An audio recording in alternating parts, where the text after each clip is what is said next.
What's going on, world? What is going on? We are back, Sports Moves, here for another week, and we got a lot to talk about. NFL playoffs, some crazy things happened this weekend. That also, WWE, NBA. As always, it's C. Moody with D. Moody. Two Moodies. One Duty. Sports. Leggo.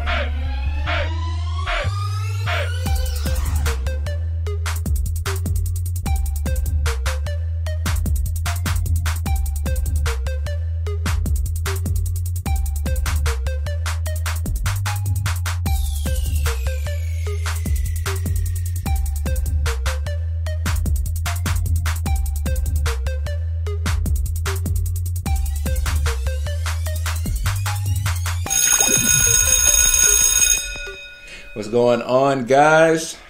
As always, it is C. Moody with D. Moody. And we are Sports Moods. Two Moodies. One Duty. Sports. And due to the fact that today is January 15th, which we all know is Martin Luther King Jr. Day, we have to pay tribute to one of the pioneers of social change in this world. Yeah, I just honestly just admire who he was as a person, just studying him throughout school and just him having a dream at the end of the day, just seeing equality for everyone. As we know at that point, today our nation still deals with some of the racial injustices that I think more back during those times when he was living, it was more egregious than it is now, where it really led to a lot of violence and brutality. But to have a voice in the midst of all of that and still not swaying from what you believed in, and I'm just thankful for his dream that he was able to speak up and just say how he felt about certain things and where he wanted America to be, regardless of color of your skin, what your culture is, what background you come from, that we all can be a united people as one and live together as one and, live throughout life, get along. We're going to have our ups and downs, but through it all, got to work towards change, and that's what happened. And here we are today. A lot of blacks have a lot of great opportunities to do great things. Some blacks are doing great things, and just continuing to live out that dream and to never let his purpose fade away. Yeah, and I think one of the main things about Martin Luther King we do know that there's many other people who actually fought for us throughout the years. Malcolm X, we can go as far back as Harriet Tubman, Nat Turner. But what makes him special at this time is that in the most aggressive, I can't say the most aggressive, but in that frame of the 60s and stuff, he did it all non-violently. He found a way to get his voice, get his message across forcefully, but he did it without pushback. He did it without violence. He did push back. He stood, but he did it in a way that you couldn't call us the stereotype. You couldn't call us the savages that they considered our people, and he showed so much peace into it that you had to hear him. You had a choice. If you had ears, you had to hear what he was saying. Exactly. And he was just relentless with it. He didn't stop. A lot of times, a lot of us, we set out goals to achieve something, and we let things stop us. We let what people think or what people say or how they treat us, and we let that stop our goal. But he was relentless with it and kept on with it. And even though he didn't live to see the change, but it happened.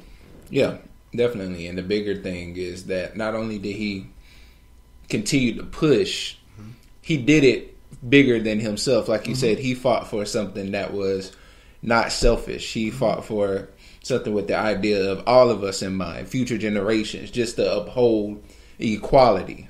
It wasn't just based for blacks, but at that time, blacks were being, looked as the lesser people at that point. So he was, but he encouraged for whites to join in with blacks, and even one of his supporters was even President John F. Kennedy supported him in that. And it, just for what his purpose was, what he died for his cause, and all appreciate everything, all the sacrifices he made, not only him, but as you said, Malcolm X, Nat Turner, Sojourner Truth, Harriet Tubman, all those pioneers that came before us to make it so that we could be where we are today. Definitely, man. I just want to give I know everybody knows his speech is the the biggest media-wise speeches. I Have a Dream. I've even been to the Mountaintop speech. And I found another speech in doing some research for him, and we actually celebrated him at our church this past Sunday. And it was a speech that he did to a group of a junior high school. And I'm just want to give a little excerpt of it. I'm going to just kind of skim through it. I'm not going to give the whole spiel of his speech. But it says, I want to ask you a question, and that is, what is your life's blueprint? Whenever a building is constructed, you usually have an architect who draws a blueprint. And that blueprint serves as the pattern, as the guide, and the building, and is not well erected without a good and solid blueprint. And each of you is in the process of building the structure of your lives, and this question is whether you have a solid and sound blueprint. It said, doors are opening to you, doors of opportunities that were not open to your mothers and fathers. And the great challenge facing you is to be ready to face these doors as they open. When you discover what you will be in your life, set out to do it as if God Almighty called you at this particular moment in history to do it. Don't just set out to do a good job. Set out to do such a good job that the living, the dead, or the unborn couldn't do it any better. If it falls on your lot to be a street sweeper, sweep streets like Michelangelo painted pictures. Sweep streets like Beethoven composed music. Sweep streets like Lentine Price sings before the Metropolitan Opera. Sweep streets like Shakespeare wrote poetry. Sweep streets so well that all the host of heaven and earth will have to pause and say, here lived the great street sweeper who swept his job well. If you can't be a pine at the top of the hill, be a shrub in the valley. Be the best little shrub on the side of the hill. Be a bush if you can't be a tree. If you can't be a highway, just be a trail. If you can't be a sun, be a star. For it isn't by the size that you win or fall, but be the best of whatever you are. And that's amazing. Yeah. And it just speaks on how, like we said, even in this mission that was trying to go through, that he had to risk his life for us, that he was still trying to instill in the minds of our future to do the best at whatever they choose to be. Yep, no matter what social class you are, no matter what you had bad breaks or you was born with a silver spoon in your mouth, regardless, he had the same dream for everyone. Exactly. And basically getting down to the point of the shrub, just a shrub. You know, most people don't even look at a shrub exactly. It's just basically encouraging everyone to be the best at what you do. Yeah. And do it so well that people have no choice but to show respect or even just acknowledge the fact that you're great at what you do. And that was the beauty of Martin Luther King as well. I mean, this wasn't somebody who was a superior that what got him attracted. This was just a person that decided to do something, you know, in a time where all this stuff was happening and people could see the injustice, but not many were willing to fight back. This was one of the persons that was willing to do something. It was just a regular person who decided to do something and do it to the fullness of what he was able to do. And that's what made him stand out. I admire his courage. I mean, because, it wasn't that long ago. I mean, right. It was like, about 50, almost 60 years ago. We're just a generation past it. Just a generation past it. Yeah. We still have our opportunities today, but every year we take the time to reflect on that. And, I just think he'll be forever remembered in history because of his contributions and his sacrifices he made. Definitely. Martin Luther King Jr., born January 15th, 1929. Taken from us August, what day was that? I don't know. My bad. April 4th. I apologize. January 15th, 1929. Taken from us April 4th, 1968. I apologize, but today is the day that we honor and remember Martin Luther King Jr. With that being said, we're still in the podcast. We're going to get ready to talk about the NFL playoffs. It was a wild divisional round this weekend, especially one game in particular, which we're going to save the best for last on that one. We're going to follow it as the order was set up for the playoff weekend. The first game we saw in the divisional round Saturday afternoon at 4:30 from Lincoln Financial Field. The number one seed in the NFC, the Philadelphia Eagles, hosted the defending NFC champion Atlanta Falcons, looking to get back to the NFC Championship game. This was a low-scoring affair. Yeah. Philly edged it out 15-10. I think I chose Atlanta last week to win, and you went with. Let me make sure. Who'd you go Let me with? check the stats. I know I had a rough weekend, so I think I only got one right in the entire weekend. Yeah, I went Philly. You went Philly. I went Philly. So C. Moody saw it. I didn't. I really thought Atlanta would come in and just play well. I thought the offense would be able to kind of maneuver that defense around. I thought Atlanta's defense would rise up and really give Nick Foles some trouble. But Nick Foles did just enough to, manage the game well enough to will his team to a victory. Again, it was a low-scoring game, 15-10. But the thing that stood out to me the most was just Atlanta was shut out in the second half. I mean, they only scored 10 in the first half, but the second half, they just could not score in the red area. I mean, when you get down there in the red zone, especially the last couple possessions of the game where they had a chance to win it there at the end, Matt Ryan misses Julio Jones in the back of the end zone. And Julio missed that catch. I mean, we can argue about, the placement, but it went through his hands. That was tough, man. That's all they say, man. In the NFL, if you get your hands on it, you got to catch it. Yeah. And a lot of people, a lot of Atlanta fans I know that I talk to, I got a couple I work with and that I know personally, they argue the fact of pass interference, but I feel like an official's not going to make that call. You shouldn't look to the officials to bail you out Every of time. that situation at the end because you should have never been in that position. Could have did more throughout the entire game for it to come down to that. But Atlanta is out, so Philly in, man. Philly in. There will be a new NFC champion this year with Atlanta eliminated. Philadelphia with the victory will host the NFC championship. They will play the winner between Minnesota and New Orleans, which we'll get into a little bit later, and tell you who won that, which I'm pretty sure you guys have a great idea who did that. And before we get on the next game of Saturday's divisional round, one thing I want to say about Nick Foles with this great performance, 23 of 30, 246 yards. What I liked about the play style is that they built it around Nick Foles. They didn't try to force him to do too many wild passes or stuff. They kind of kept it small and let the small plays build from that. So I really like the fact that they didn't force Nick Foles to do something outside of his comfort zone. There you go. And so that definitely pulled it out. And Jake Elliott, of course, is the man who scored the last 9 points for the Eagles, which gave them the lead and the win. So Yep, and Philly's going to be in the NFC Championship game for the first time since the 2008 season.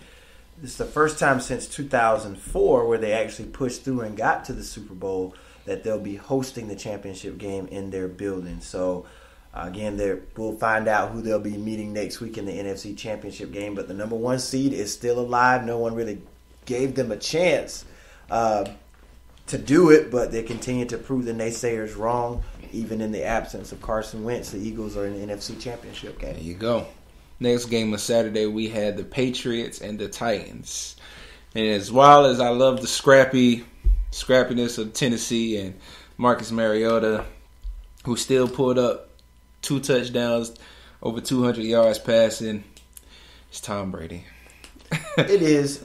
And it took a while for New England really to get going against them. Then actually Tennessee scored the first touchdown of the game. I think what really hurt Tennessee a lot in this game was once Brady and that offense got their rhythm back, they actually got a lot of players back that they missed through the course of the season. I think James White returned back for New England at the running back position.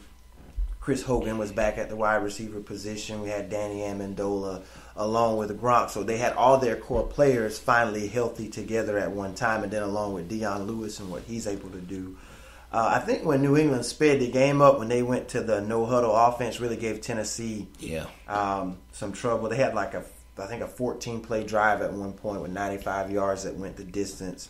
And Tennessee just had a lot of penalties in the game. I know when I went back to work, it's hard going in Foxborough to win because you got to beat the Patriots and the referees is what a lot of people was telling me. And I'm just like, that's why you play to have home field advantage at the end of the day. If you win enough games, you can have the game at home, and maybe the refs will be in your favor. But I don't honestly feel that was the sole reason Tennessee lost. We knew going into this was a tall task for Tennessee. Definitely. Let's not sit here and, personally, no offense to Tennessee. They had a great season this year. I will not in any form of this season would have said that it would have went down to a divisional round between Tennessee and New England.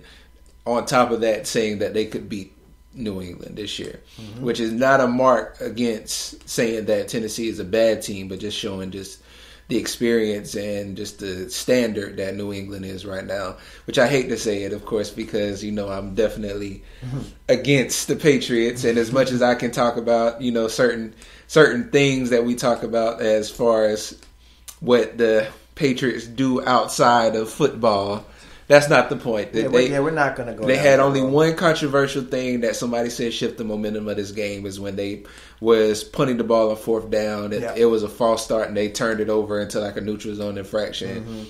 And it was two. I would say 2 or 3 questionable calls at the most in this game. But I mean, at that, like again, I don't think it has sole bearing on why Tennessee lost the game. I think the Patriots really just got it going. It took them a while to get going, and once that they started gaining that traction that they wanted, they just kind of put their foot on the gas pedal and just never let up on Tennessee. Tennessee was a young team. They didn't have DeMarco Murray available. I don't know what factor he would have played in it if he would have played.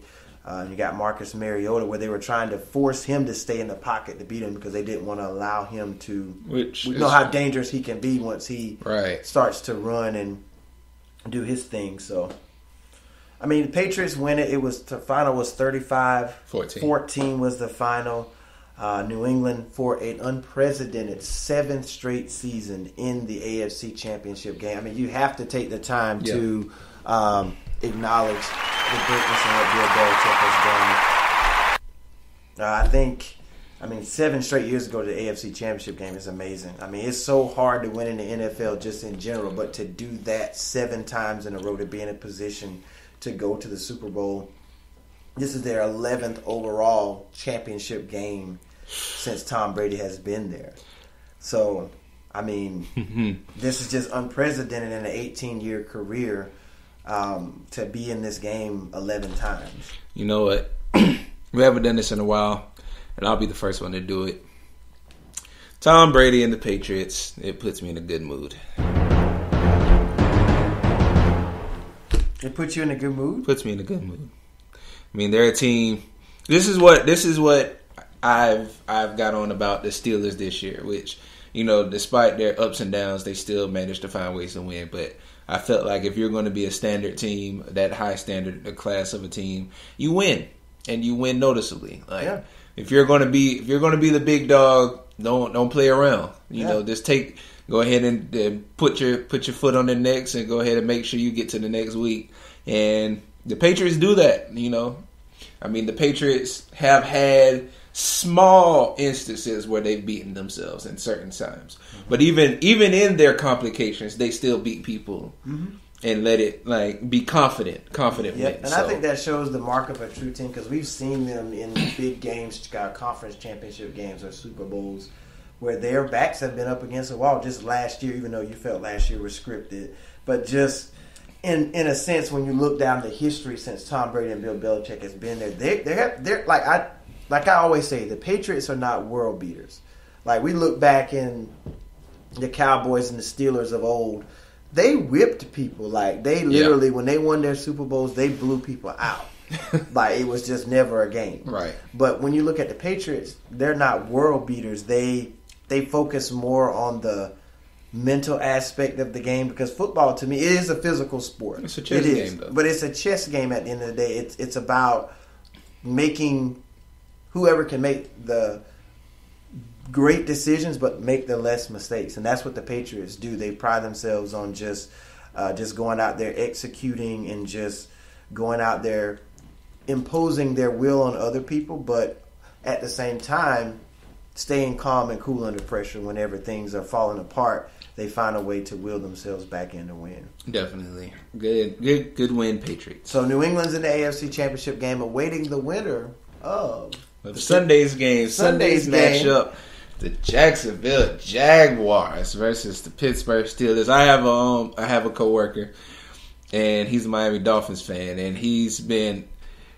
reluctant to appreciate what Jacksonville's done. He said he would have never seen that Miami or Tampa Bay would be at home watching Jacksonville in the divisional playoffs. They're And the team then to beat in Florida right now. They're the best team in Florida. they are. They truly are, man. So, and they did what I expected to do, except they took their foot off the brakes a little bit on them. But you also have to remember it's Pittsburgh too. It is Pittsburgh.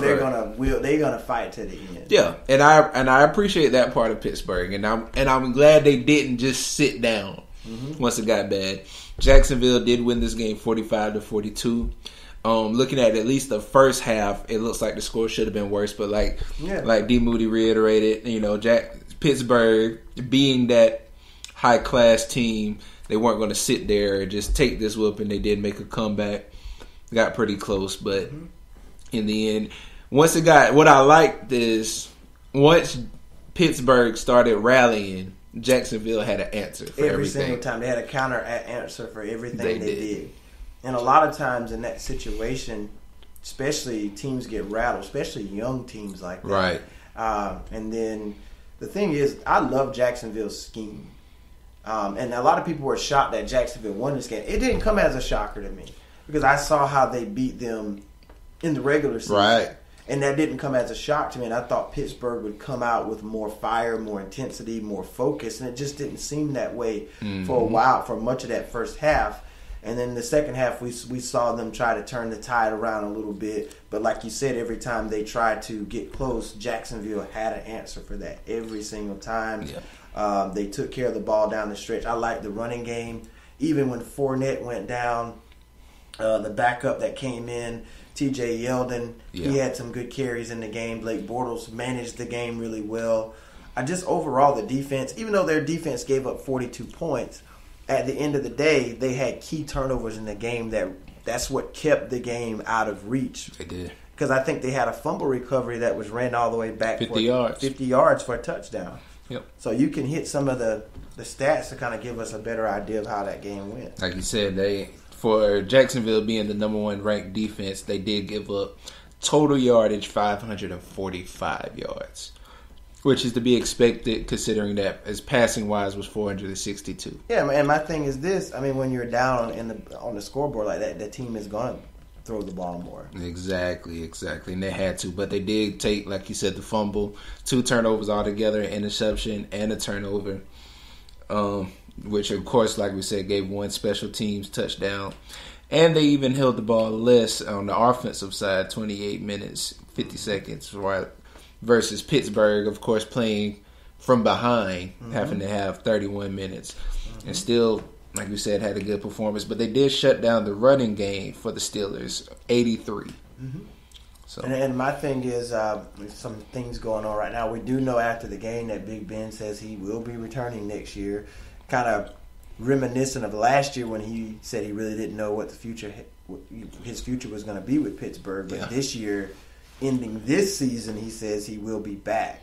And then a lot of speculation around Le'Veon Bell, trying to figure out if he's going to be there next year because he says if they franchise tag him again, he's possibly going to look to retire because he doesn't want to be franchise tagged anymore. He wants to, have a deal that's going to lock him in for a number of years there with Pittsburgh. So anxious to see how that's going to play out in the offseason for the Steelers. But I think like you said all year, like the Steelers had a great year, 13-3. You can't just luck up and win 13 games.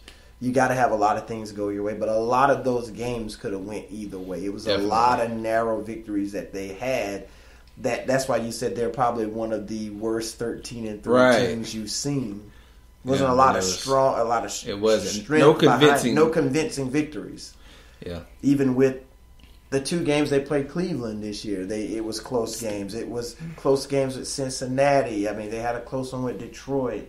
Indianapolis, Chicago Bears even beat them this year. I mean, Jacksonville, the way they beat them. So the Steelers were up and down, but they still managed ways to win. But they just didn't give me any fear going into the playoffs. And with that being said, if you look at it, for them to be, as I put it, the worst 13-3 team, because of how inconsistent, how corrupt, like explodable they were. I guess implodable, I guess you would say. Mm-hmm. And they still managed to rack 13 wins and only 3 losses. Imagine if they were a cohesive unit this year.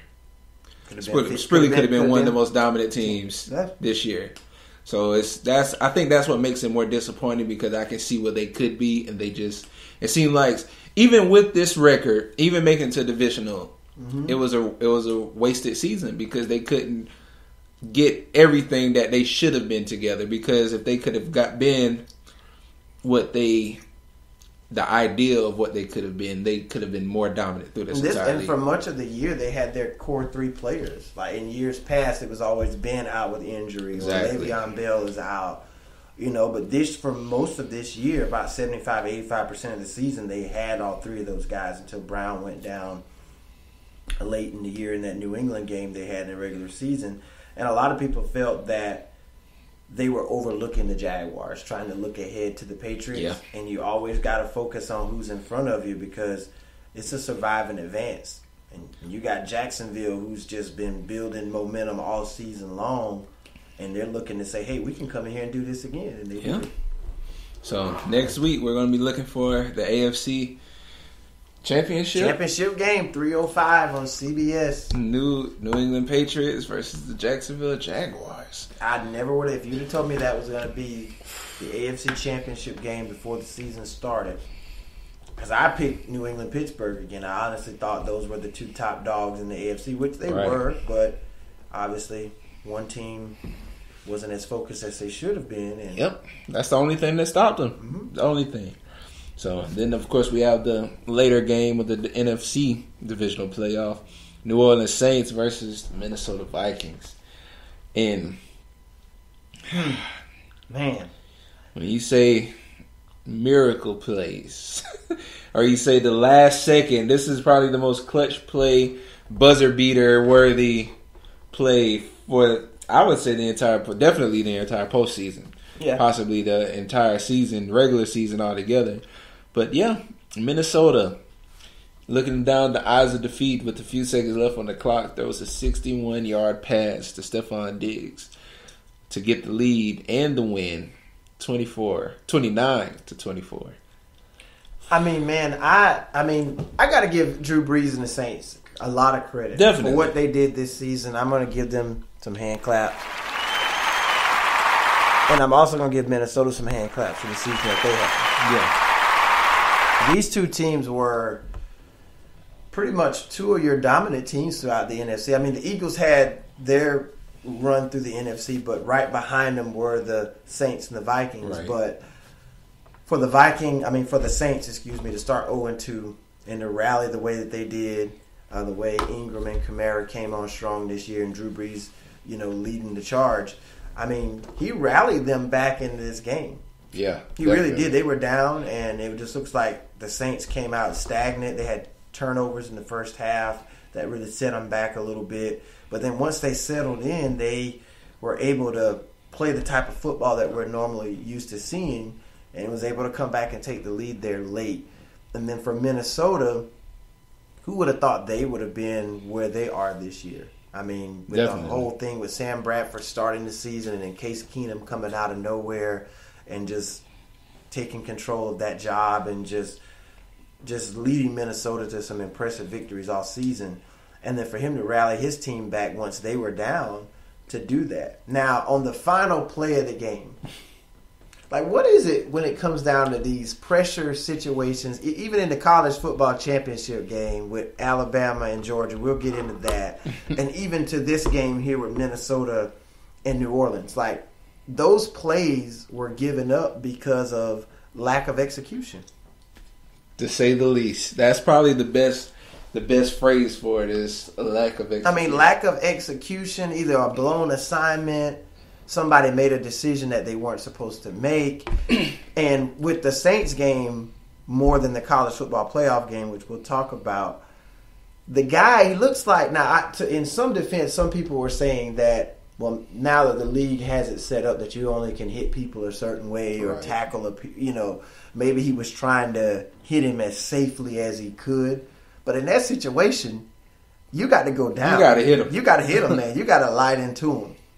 At that point. But it just looks like he just simply just leaned his shoulder and he just clearly just missed him. He went right underneath him.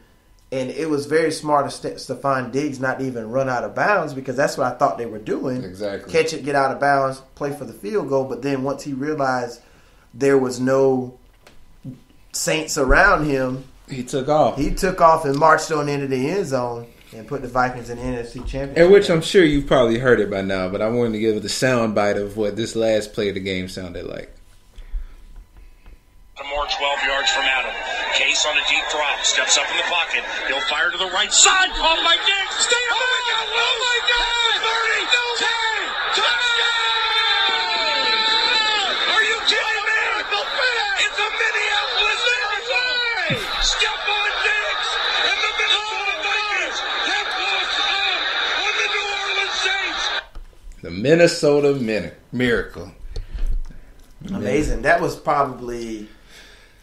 That was a really great football game down to the wire there. Probably one of the better ones I've seen this year. And, that just goes to show you never give up, man. Yeah. You never give up. You never know what can happen as long as there's time on that clock. There's a chance. You go for it. You go for it. You play it all the way through to the end. Gut-wrenching loss for the Saints and Sean Payton and Drew Brees. This offseason, Drew Brees is an unrestricted free agent, so we'll see if New Orleans is going to lock him into a deal here. I anticipate he will end his career with the Saints, but we'll see what kind of deal they give him in the offseason. And as for Minnesota, the hope is still alive, C. Moody.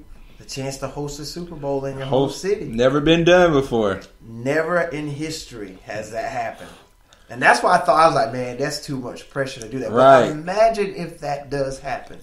The Super Bowl being virtually a home game. Now, in other major sports, you do get to host the championship game sometimes. Or if you have a 7-game series, you have an opportunity. NBA Finals, definitely. You have an opportunity to win the championship on your home floor. And even in NBA, you can do that. And baseball, in their 7-game series, you can win the championship on your home field. But in football, it's always intended to be a neutral site to try to make it fair to both sides. But if you just so happen to... If you can do it, you can muster it up. Get there and host it yourself, then that's great for you. And that hope is still alive. So now we got Minnesota going to be going up against the Philadelphia Eagles in the NFC Championship game on Fox this Sunday at 6:30 p.m. to determine who's going to be marching on to Minnesota. Super Bowl 52. Minnesota and Philly have only played each other 3 other times since 2010. Wow. And since then, the Vikings have won 2 out of the 3 matchups. Wow. So, and this is the first time since 2009 that Minnesota has been to the NFC Championship game. Who can remember when Brett Favre led them to the NFC Championship game when they lost to the Saints? So in a way, they kind of avenged that loss to the Saints from years ago. And now they put themselves in the NFC title game to take on Philly. So we have our conference championship mapped out right now. Jacksonville will play New England in New England. And Minnesota goes into Philly to take on the Eagles. Just listen at these 4 quarterbacks. Blake Bortles, Case Keenum, Nick Foles, and Tom Brady. Which seems like we put 3 freshmen under a senior. A senior valedictorian has to mentor 3 freshmen. So that's what it sounds like. And I saw someone tweet so this is what Tom Brady has to go through to win the 6th Super Bowl. Nick Foles, Blake Bortles, and Case Keenum. Wow, I never thought this would be the NFC Championship game because we look back. I said the Super Bowl would be Green Bay versus New England. Yeah. And I said the NFC Championship game would be Green Bay versus Dallas. I think so. And then I said the AFC Championship game would be New England versus Pittsburgh. And it's just amazing at how things played out. You had NFC Championship game Rams and Cowboys. And then I think you had New England and I want to say you said New England and Pittsburgh again. I think I said Pittsburgh too. So I already, like I said, Pittsburgh. I expected Pittsburgh, but it's just horrible year. So there it is. We have our NFL Final Four. Who's going to punch tickets through the Super Bowl 52? First Sunday in February. And as we know, D. Moody is the reigning guru of the regular season year. Can we get some more round of applause for that? Thank you. Thank you. Yeah, well deserved. And so as far we've only had 2 weeks of playoff football to record. I had a rough weekend this weekend. Yep, this weekend you went 2-2. I managed 3-1 with that. I went 2-2. 2-2. Who'd I get the two? You right? missed that. You missed. Oh, you got, of course, New England, and you got. I thought I went 1-3. That is right, because you went Pittsburgh. I went Pittsburgh to win. I am sorry. Yeah, both of us lost that one. So yeah, I had a rough weekend. Atlanta let me down. Pittsburgh let me down. The only one I got right was the Patriots. So, like I said, I was caught off guard with a lot of this. I thought the Saints had it in the bag. Poor execution down the stretch to give up that 61-yarder for the win. Right. So with that being said, you went 1-3. I went 3-1 this week. So now, how does it look? Last week, of course, you did go 3-1 last week. I went 2-2 last week, and so now the postseason guru so far stands as I'm ahead 5-3. You're right behind that 4-4. Okay, so we got 2 conference championships in the Super Bowl to decide this. Right. 3 more games. You can't let me sweep it, man. You can't let me be the regular season and the postseason. You can't let me take both of them. All right, I at least got to get the postseason. You got the lead now. That's what you had it for most of the year in the regular season. But this was. I can honestly say this was kind of tough because. Now I will say this: looking at the AFC matchup, New England and Jacksonville, even though this is probably the best Jacksonville we've seen in a very long time. Mm-hmm. So it's kind of hard to go by these stats, but the last 3 times New England and Jacksonville has met up, they've only played each other 3 times since 2009. All 3 times. Convincingly, New England has won. But like we said, this is a very, very different team. Jacksonville team. We played them a couple times in the postseason as well. I think we beat them in the wild card round back in 2005, and then we played them in 2007 in the divisional round, which that's when we were trying to get that perfect season going. But as you said, this is a different Jacksonville team. This team has a lot of swagger about them. They're physical. They have a really great defense. And I just like the energy that they have right now. It's going to be tough for the Patriots. This is not going to be a cakewalk. I think Jacksonville's going to try to give us everything that they can. And I don't know if we're segueing into our picks for the championship game. Might as well. Might as well since we're here. Sounds fitting. So with that being said, we have Jacksonville Jaguars versus New England Patriots. Who do you have? I'm going to take the Patriots, man. I'm going to give New England a chance to get back to their 3rd Super Bowl in 4 seasons. This will be the 2nd time in their storied history that's happened, that they've gone to the Super Bowl 3 times in a 4-year span.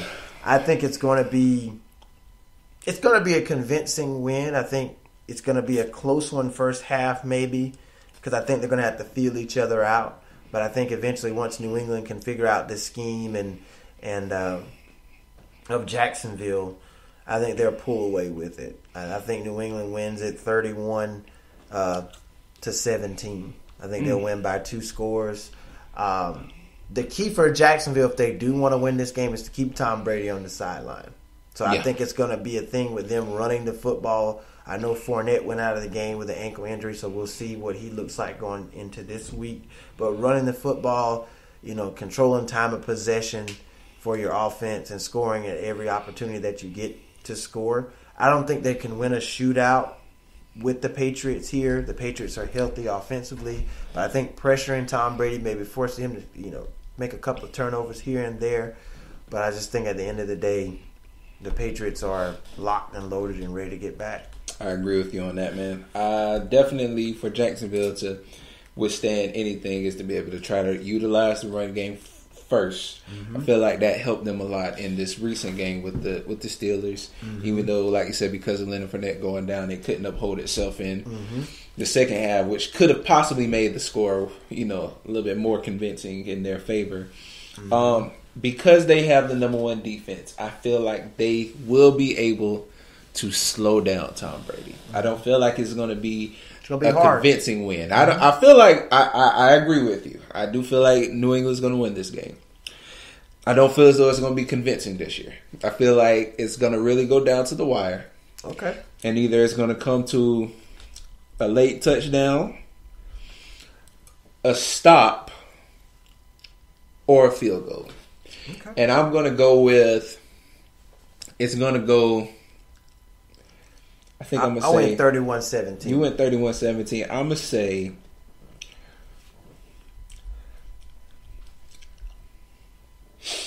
24-20. Okay. 24-20. All right. And it's gonna end New England stopping Jacksonville and be turned over. So you think Jacksonville will have the chance at the end to potentially steal it, and then New England finds a way to close it out? Okay. Because that's going to be the shock factor. We know what Tom Brady can do. We know what their passing, their Gronkowski can do. But it's going to boil down to that's the biggest matchup for me in the game. Who is going to stop him? That's true. They're going to definitely have to double team or do something on him. Mm-hmm. They're going to have to at least, or if they do man coverage, they're going to have one of their safeties specifically on Gronk. Mm-hmm. So, but that's what I feel is going to happen. We're both going New England though. Okay. And then we have Minnesota and Philly. I guess I'll pick this one. Mm-hmm. Tough game. I feel like this is going to be a close game as well. The dividing factor is going to be the absence of Carson Wentz. Nick Foles is going to do it. I feel like, but the difference in this game is I feel like Minnesota is going to be more prepared for the short passing of Nick Foles. And I mean, of course, we can clearly see he can throw it long, but I don't feel like it's going to be as successful this game. So I'm giving it to Minnesota. I'm actually giving Minnesota to win. What would your score be if you were to pick one? Minnesota beating them would be 35-28. Wow. 35. You think that Philly's going to score 28 points after coming off a week where they only scored 15? 35-28. They're not as explosive, I agree, but I still feel like I said, I feel like it's not going to be a convincing win. Both games. I feel like this game is going to be closer than expected. It's going to be, Case Keenum's probably going to throw maybe an interception. That's going to get him in some good field position for some scores, and that's what's going to keep them in the game. Okay. So, this was a tough one for me to pick. As much as I want to believe in the fact that Minnesota can host the Super Bowl. Oh, I did pick that. Look at me. I just don't think you don't see it. Makers will allow it to happen. Illuminati's going to play a role in this thing. You don't think Vince McMahon's storytelling is going to let this happen?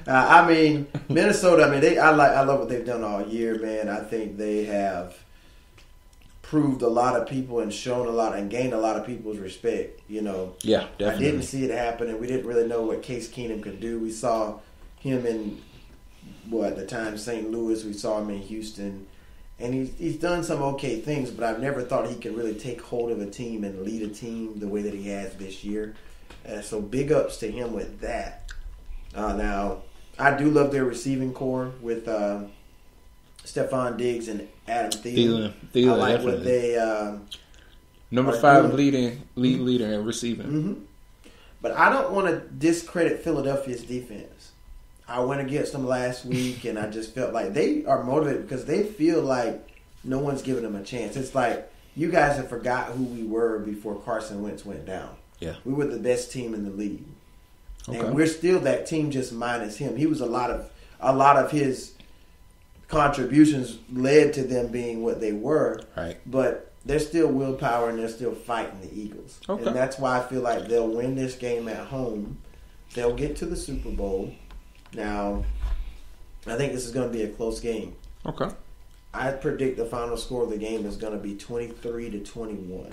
And I think Philly edges it out. I think this is going to be the game where a stop or some key defensive stop or some key turnover or some key misexecution on a play or something is going to leave the door open for Philly to win it. Okay. And I think they're going to win it. I don't think it'll be much because of Nick Foles. If they can run the ball well with Ajayi and LeGarrette Blount, if they can kind of be balanced, take care of the football, and defensively get pressure on Keenum and rattle him a little bit and kind of slow what Minnesota can do down, I think they can win. So I think it's going to be a repeat Super Bowl, New England and Philadelphia in the Super Bowl. Okay. In Minnesota. I just don't see them. Can't fathom Minnesota hosting the championship game. If Minnesota wins, now the storylines will be great for that. Oh, definitely. But it's going to add more pressure to it if that were to happen. Yeah, that's true. That's true too. All I know is if Minnesota wins, I'm going to buy me some Minnesota apparel, just because of the history that this is going to be their first time hosting their own Super Bowl. So yeah, it's never happened, so the chance is still alive. But I never go against history until it proves me wrong. There you go. I agree, man. I agree, but we'll see. We'll see. We shall see. We what shall happens. see, man. We So shall see. that wraps up the NFL playoffs. But since we're on the topic of football, we might as well address the other elephant in the room. Okay. Being the elephant. I didn't know it was more than one elephant in the room. You said the other one, like one's already in here. Oh, that was him. He just knocked down the There you mic, go. so See what happened? when you See? don't respect the elephant, he knocks down That's the right. microphone. So the major elephant we have to talk about is Bama. Yeah. Alabama. Playoff. College football playoff. As you remember last week, we were pressed for time so that we could personally watch the unfolding of the national championship. Alabama in a tough game against Georgia. Mm-hmm. A team that I don't know how many people expected to make it to the National Football Playoffs this year. A lot of people just really expected a rematch. The three-peat confrontation between Alabama and Clemson, but definitely did not disappoint in this game. Mm-hmm. And Bama still pulled it off, 26-23 in overtime. Was this the first time we had overtime in the National Football Playoff? I don't think it's the first time we had overtime, but it could very well be in it. I mean, we've seen some very good national championship games, but this one was really good. I think Georgia really had a lot of the momentum early in the game. They really controlled it. They led by as many as 13 points at one time. Jalen Hurts was pulled at halftime, I think was the big story in this game. Yes. He was really a non-factor in the first half of that game. To me, Jalen Hurts beats you more with his legs than his arm. Right. And then when they put Tua Tagovailoa in the game, I don't know if I even said his last name right. I apologize if I said it wrong. I'm just going to call him Tua. But when I definitely have no room to try to tell you if it was right or wrong. But I know, right? But I mean, they put him in. There were rumors circulating around this the entire time, that didn't really make a lot of mainstream, but a lot of the inside people knew that if Jalen came out, had a stagnant half, that the strong possibility could be that he was going to get benched. And that's what happened. Nick Saban decided to make the change, and it was a significant change. It really changed the entire course of this game. When I saw him throw his first deep pass down the field, I'm like, even though it was an incompletion, I said, this game is going to change. Because Jalen Hurts can't stretch the defense. I mean, he can't even really throw intermediate passes that well. So imagine it, yet alone going vertical down the field with it. And Tua, that's what he did. I mean, he put you in the mind of a little bit of a Russell Wilson, kind of a watered-down Russell Wilson. Like a poor man's version. I hate to say that, but I mean, of Russell Wilson. But he really came out and really led that team, made some key throws. He scrambled out, made some nice runs. And to be a true freshman quarterback, to come into a college football championship game like that, to play with that type of pressure for the program you're playing for at Alabama, who's won national championships a dozen times over in their history, with all that going against Georgia, pretty much a home game for Georgia right there in Atlanta. And, I mean, not taking anything away from Georgia. They had a great season. Jake Fromm did some really good things throughout the course of the year. He made some key mistakes in this game. down the stretch. He did turn it over twice. I would take one of them away from him. The first interception was just a great play by the defender in the first quarter, but the second interception, he tried to throw it and it bounced off of Bama's player helmet, and Bama intercepted it, and I thought that was a key turning moment in the game. Yeah. But, I mean, it came down to the end. Even Bama's kicker couldn't even – he missed some chip shot field goals in that game to really – I thought Nick Saban was going to pull all his hair out. Right. He literally, I read his lips when they kicked the potential game winner. He missed it. He's like, what the F? Like, right. He just literally just like, what more do we have to do? But, I mean, it went to overtime. Georgia was stopped. You know, pretty much Jake Fromm took a key sack, and then they really couldn't get it close to the end zone, so they kicked the field goal to go up 23-20. And then the very first play of overtime, the possession for Alabama, Tua takes a sack for a loss of, I think, like 16 yards. 16. All the way back to the 41-yard line, 2nd and 26. And then to come back the very next play, and I know you got some sound bites, right? I'm going to let C. Moody just give you the sound bite of what took place at the end of that game to clinch Alabama's 5th championship in 9 seasons. Tagovailoa trying to make up for it. Fires to the end zone. Touchdown! Alabama wins!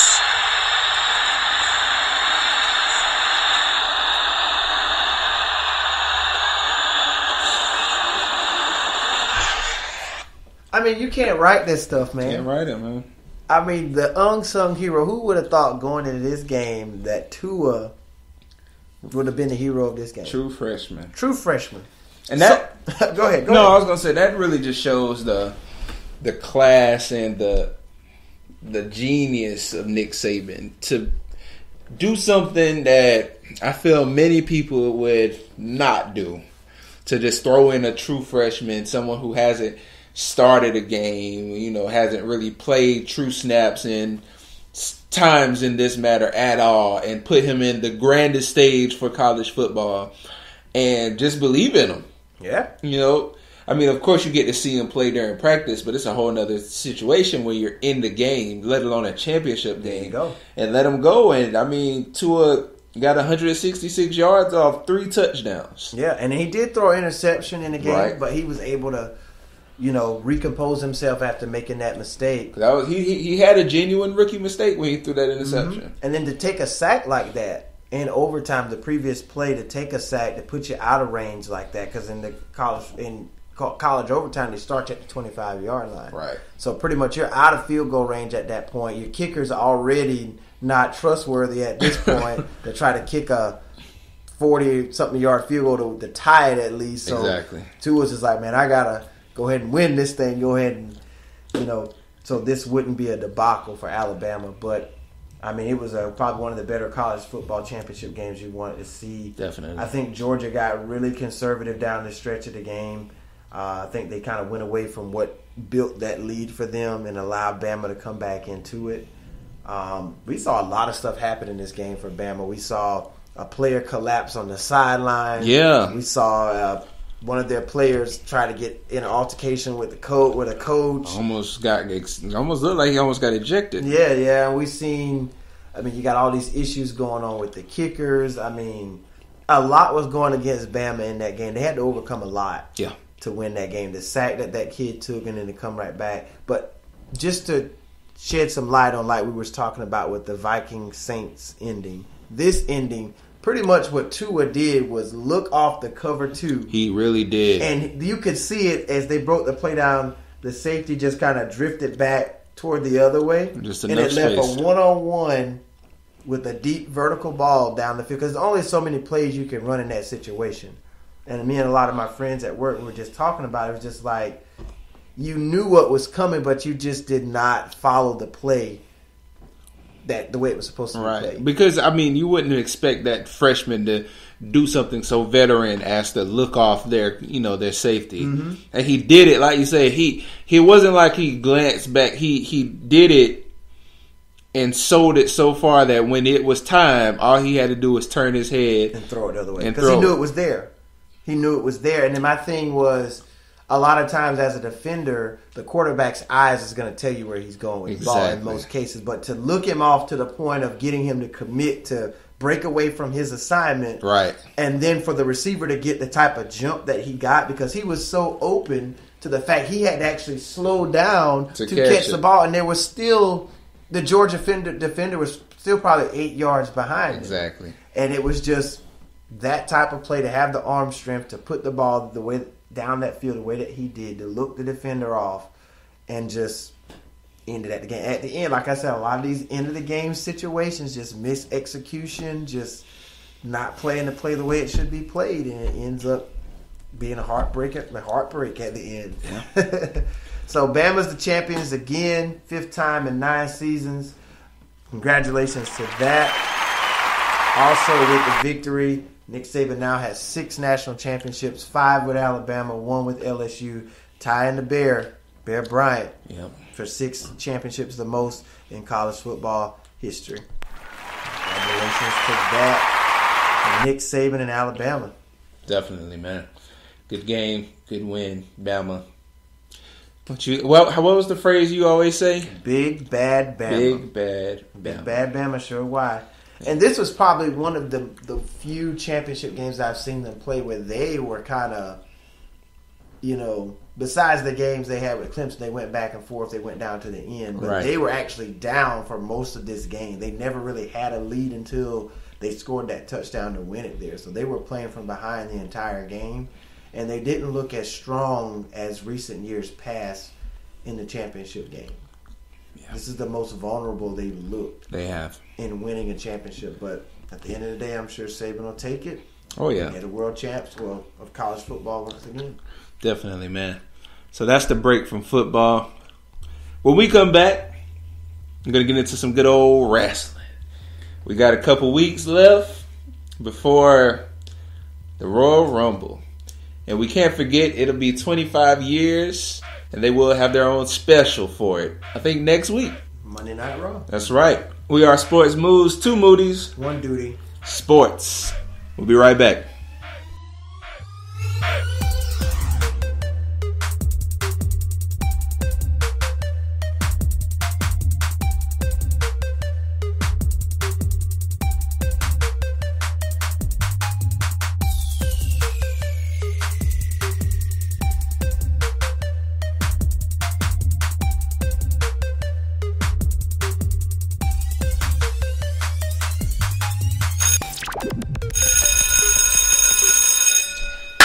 What's going on, guys? We are back. C. Moody with D. Moody.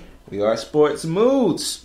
Now, we just finished talking about NFL, college, football, national championship, divisional playoffs, and where we're trying to be for guru of the postseason. I'm trying to at least get something here. So, but now we're getting to some good old WWE wrestling. Of course, tonight is Monday night. Oh, it's going on right now. As a matter of fact, 30 minutes in, Monday Night Raw. We'll catch that. I'm finally catching up because I've been way behind. As I was telling D. Moody before, I'm finally getting up to last week's Monday Night Raw and Tuesday night SmackDown Live. So I'm catching up. But I do have an idea of what's going on. All I know is that Braun Strowman took a grappling hook. and just saying it is hilarious. And pulled down, I think, the Titatron. Mm-hmm. Pulled down the metal, pretty much the metal centerpiece, right behind the on Brock Lesnar and Kane. That is hilarious. It is very hilarious. I mean, because last week kind of left you with like, well, Braun didn't even join in with the battle that Kane and right.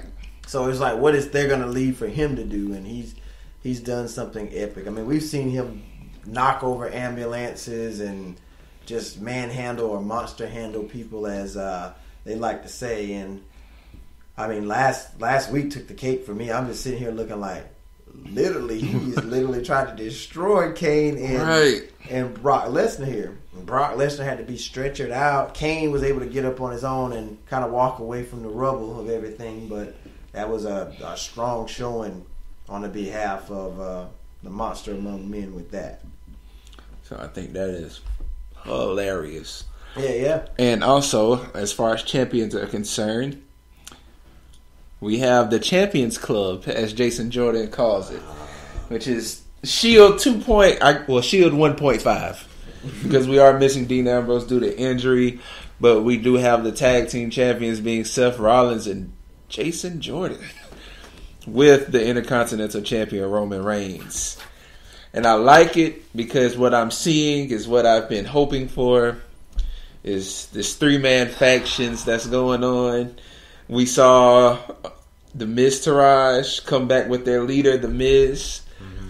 And now, what D. Moody has been speaking of and hoping to come, and now is into fruition, the Balor Club. Yes. Which, if anybody knows anything outside of WWE, this is part of the original Bullet Club, which is one of the probably the most popular wrestling factions anywhere outside of WWE. So yeah, I was glad to see that. I guess they decided last week to join back together. It was kind of bittersweet because I'm glad that pieces of the Shield Champions Club going up, whatever. I'm not going to say that.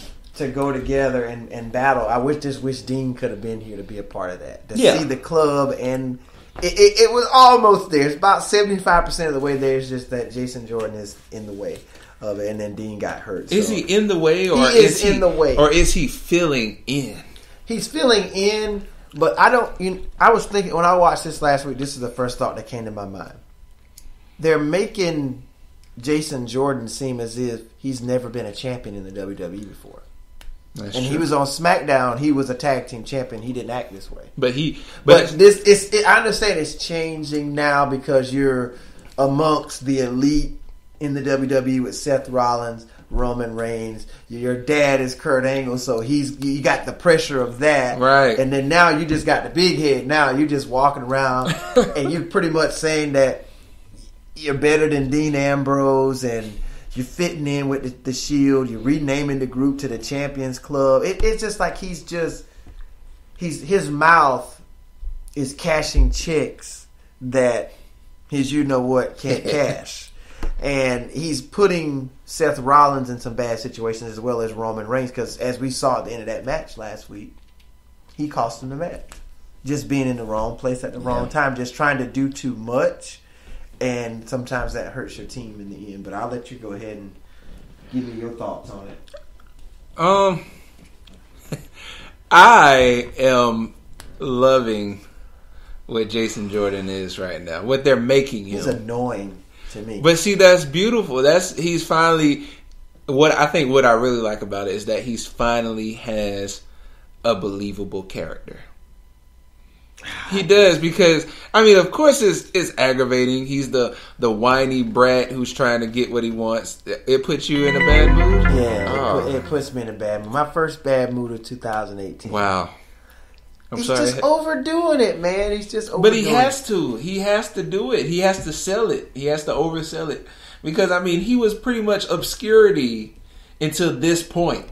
Even though they put him in a good match with John Cena, even though they put him in a good match with Roman Reigns before, he was still meaningless. I kind of like the Jordan that we saw before all this took place. The Jordan that's like, I'm going to prove, not when he's whiny, but when he gets like really aggressive and he's like, I'm going to prove myself, I'm going to show myself.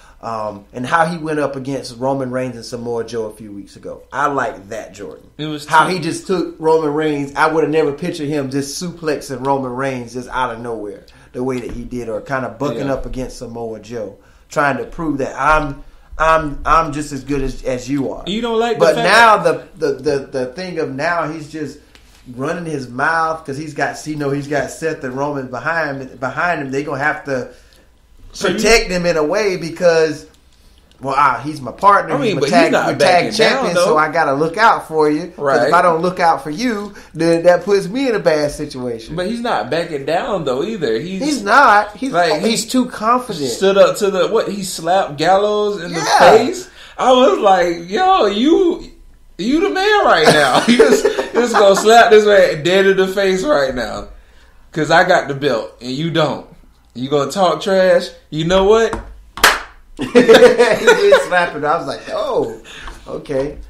And that's good to have that kind of energy, but you also have to know when to be focused. And a lot of times I think his focus is not where it needs to be. Because you saw he pushed that Roman Reigns too, and Roman Reigns didn't like that. Roman Reigns like, dude, calm down. I understand you amped right now, but calm it down some. So I like the dynamic. It's like the Roman Reigns don't like Jason because technically he was just feuding with Roman Reigns a couple weeks ago, which this is something that WWE wants us to forget. And then Seth Rollins is like dude, you're just pretty much going to mess everything up. Yeah, he's like, let's play it safe. Right. He's trying to be the level head person, trying to tell Jason, look, the way you're going to make us suck.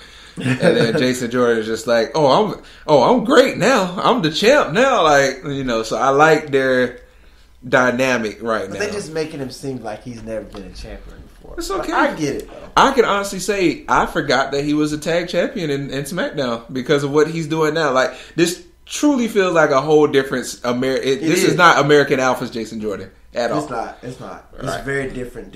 Two different people at this point. So, but they ended up. I don't know if you want to go ahead and hit on the main event. Yeah, definitely. I mean, they ended up going up against Roman, Seth, and Jason Jordan. The Balor Club did. I don't. Does this make Finn? Dropping my phone here. Does this make Finn Balor heel now? He smiles too much to be a heel right now. It's like more of a cocky smile, though. Yeah, I like it because I feel it's not like the Bobby Roode, like that type of smile. I feel like Bobby Roode is more cocky than Finn's, though. Finn is just like he got that smirk. Like, when I see Finn, bro. I feel like Finn is just finally enjoying where he's at right now. Like, just considering all the stuff that's been going on, the whole situation with they not thinking he's over enough.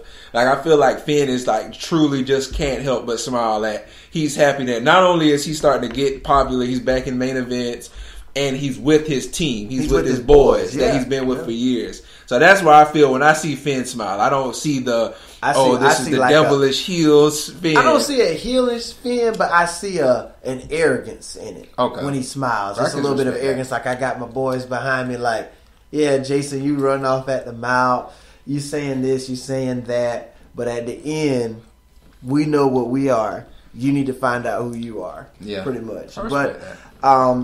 But how the match, it was actually a pretty good match. There were some strong parts in there for both sides. Literally just kind of came down to the end where Jason Jordan just kind of overdoing it, man. And he's literally trying to help his team, but he hurt his team more than he helped them. And ended up trying to help Seth Rollins out in the ring. And Finn Balor kind of knocks him out of the ring, does his little drop kick in the corner to Seth, and then hits the coup de grace for the victory. And then they ended up losing. Yeah. But then something happened at the end of that, which we'll kind of tie back into a little later after the conclusion of that match. You want to wait? You want to wait, or you can unveil it now? I mean, this goes on to my faction belief, man. We see the Miztourage comes and beats up on Roman Reigns, and I'm personally happy for. I can't wait to see it. I'm personally happy that this is happening. And Miz made it clear the night before. Earlier that night that he's back. He's coming back for his Intercontinental title, letting Roman know that I want my rematch clause, to get my title back. And then they show a skit of where he and Kurt was talking in the back, and Kurt was like, "Okay, you get your rematch. Matter of fact, let's do it at the 21st anniversary of Monday Night Raw." Do you think Roman will lose it? This is a way, if they want to make him, I really feel like they can't let him win the Royal Rumble. If he loses, they can't. He's not winning. If he loses it, they'll put him in the Rumble. Did you know the first time he won the Rumble was in Philadelphia. Right. So if anything tries to follow the storyline like the WWE loves to do, they'll put him in the Rumble. He'll win the Rumble. He's not going to win. That'll be the way for him to fight Brock if Brock survives this triple threat, which he should. He's not going to win. So you think he's going to go into Mania? If he doesn't lose it at the 25th anniversary, he'll lose it at Fastlane. But if he loses it, I don't know. Is Fastlane SmackDown this year or Raw? I think Fastlane SmackDown. I think Raw is Elimination Chamber. You sure? I think it so. could be. It could be. It could be. So it depends. Whatever the pay-per-view is in between Mania and the Rumble, he'll lose it then. But then how can you build him up to be strong going up against Brock coming off a loss? So I think he gets cheated. It makes more logical sense for him to go ahead and drop it now to The Miz. And rebuild himself by winning the Rumble. He's not going to win the Rumble. Started out strong, going to the Rumble. Me and you, Brock, all the way through. Because this is what's going to happen. All right, because I truly believe, I like the perspective Dave gave on Wrestle Talk. I'm just saying that someone at SmackDown is going to win the Rumble. Which they won it last year, though. Huh. Randy Orton. Randy Orton won it last year. They got to give Raw something. Nah, they don't. Because they got Brock Lesnar.